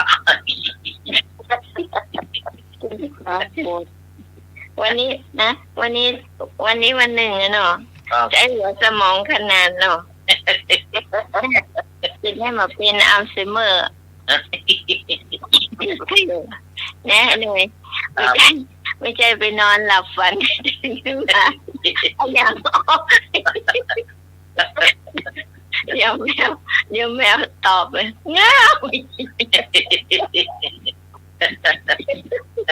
มันไม่มีเรื่องหน้าให้มาถึงไหนเง้า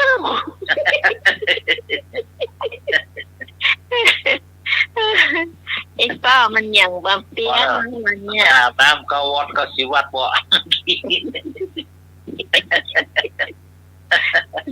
โอ้ยใช่ตื่นมาสะดุ้งเนาะตกใจเนาะขนาดอันตื่นมาหลับเจ้าตื่นมาเที่ยงคืนอย่างลูกจงกาแฟจะไปต้องทำอย่างเดียว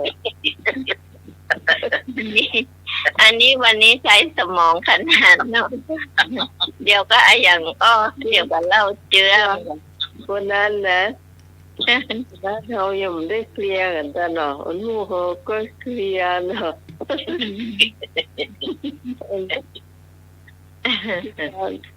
พี่กรณ์โหเขาไม่ได้เล่าฟังแต่พี่พรเข้าใจละแต่คืนพี่พรแค่หัวเล่นชุด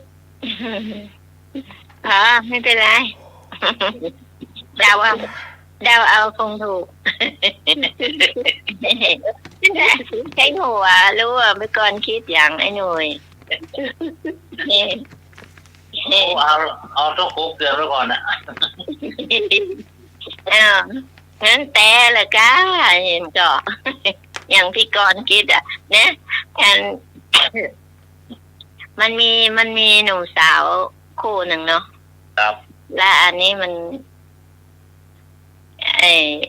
ผู้ชายมันก็ว่า มันก็คิดของมันนั่นน่ะ คิดเรื่องอื่นน่ะไม่ได้คิดไปเกี่ยวกับเรื่องผู้หญิงน่ะ ครับ มันว่าเห็นปะอันน้องว่าไอ้กึดอย่างอยู่อะน้องก็กึดเหมือนไอ้อ่ะอันแล้วอันนี้ผู้ชายก็ตอบมาว่า ไอ้กึดฮักน้องในใจนะมันจะตอบเนี่ยว่าผู้หญิงก็เลยว่าไอ้ลามกว่ะมันกึดลามกมันที่จริงผู้ชายมันได้กึดลามกอย่างชัดเจนมันผู้หญิงมันว่าผู้ชายคิดลามกอ่ะ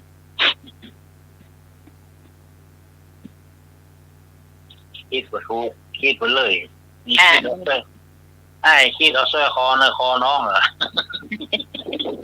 ว่าไอ้คิดลามกอ่ะว่า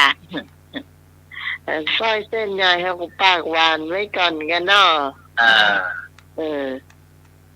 อันอู้ถึงซอยเส้นใหญ่เนาะ ครับ ไอ้ฮะมันเป็นกระเทยเนาะมันอยู่แถบใกล้ๆเนี่ยแล้วแบบเขาซักรีดเสื้อผ้าเนาะโอ้เขาใส่สร้อยข้อมือใหญ่เป็น2 นิ้วเพื่อนเนาะใส่สร้อยคอกับมอก5 บาทนั่นเนาะแหวนเหมือนอะไรอ่ะใส่เต็มมือไปหมดเนาะแล้วอันเขารับจ้างซักเสื้อผ้าแถวๆเนี่ยอันแกก็เดินแก้ไปแล้วก็เอาผ้ามาส่งแกก็เดินใส่ซ้าบ้างติวเป็นไม้แขวนเสื้อบ้างเนาะแล้วอันเขาเลยถามว่าอีไอ้ก็กลัวอันเขาปาดคอเหมือนกันน่ะโอ้ยถ้ามาปาดนี่อย่างถ้ามันใครได้ก็จะถอดให้มันนะวะอีไอ้ท่านว่านะแกเดี๋ยวนี้แกใส่เยอะจริงๆนะแต่แกเห็นกลัวเนาะพอแกก็คงเป็นคนดีนั่นแหละไม่มีใครทำอะไรแกแต่ทีนี้แกมีแล้วนะแกเสียไปละปัจจัยเนี่ยเป็นกระเทยน้อยอันนี้ใครได้โทรศัพท์คอลเซ็นเตอร์บ้างช่วงนี้นะคอลเซ็นเตอร์มาบ่อย2 วันซ้ำอ่ะโอ้ย ก็น่ะ แต่ว่าจะเดี๋ยวนี่มันมีเครื่องไหนมูลนิธิเดี๋ยวรอสักครู่ครับพี่พอดกับโกดวางเลยคุณพูดแค่ว่าน้องถามว่าเครื่องไหนที่พรใจไปเดียวนี่ไงเครื่องน้อยเครื่องนี้ปิ่มได้ครับเลยเมื่อวันมันเป็นบ้างเหรอที่แปลแล้วก็แถมวันนี้มาแถมมาไม่มาใหม่แถมคุณถูกรางวัลคุณถูกรางวัลอีหลังจ้ะโอ้คุณอีนะโกดวางเลยโอ้ละ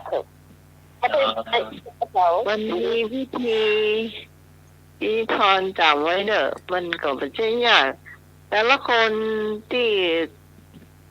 จะใช้ AIS แล้วก็มันมีคอนเซนเตอร์อย่างมาแบบนี้วิธีที่เข้ามาเอาเข้ามาได้เนี่ยก็ดอกจันเจอ1 ดอกจัน1 สี่เหลี่ยมโทรออกดอกจัน3 1 ดอกจัน1 สี่เหลี่ยมโทรออกดึงหนีมันดึงเข้ามาของใหม่3 เครื่องมาเข้าสักเกลือ ของพี่กรณ์ก็ตลกดีแต่ว่านี่มันมีเข้ามาเนาะมันจะขึ้นเลย ถ้ามิจฉาชีพมันก็จะขึ้นว่านี่มิจฉาชีพแต่ตะวันมันเข้ามาสายนึงนะมันขึ้นในนั้นว่า อันก่อกวนมันเขียนนี่นะ ขึ้นมาอันเขียนว่ากวนแล้วลูกก็เลยบอกว่าแม่ไม่ต้องไปรับแล้วไม่ต้องกดปิด ปล่อยให้มันหมดไปตัดไปคนเดียวแล้วก็ค่อยลบเบอร์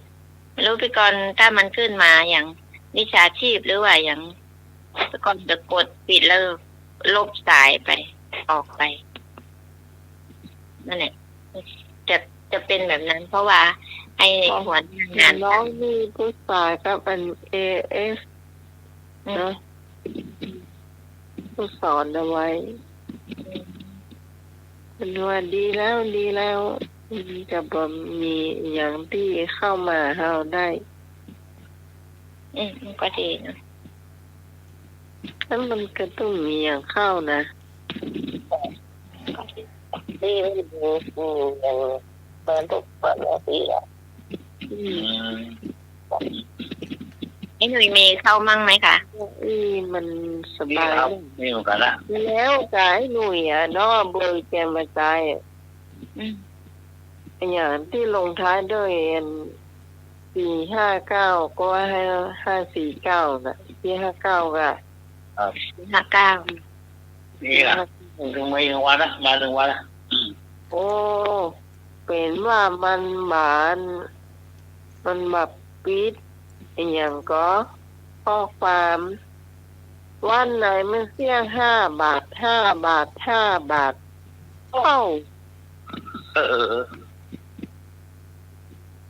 ก็ว่ามันไม่เสี่ยง5 บาทมันแต่ละวันผมไม่ได้โทรออกก็ยังเสี่ยง5 บาท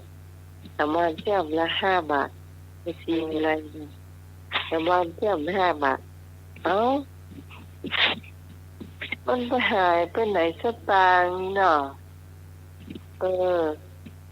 ไปมาเห็นว่าข้อความ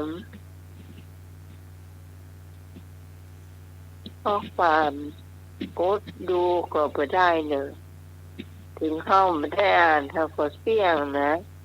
เพราะฉะนั้นเราต้องการ137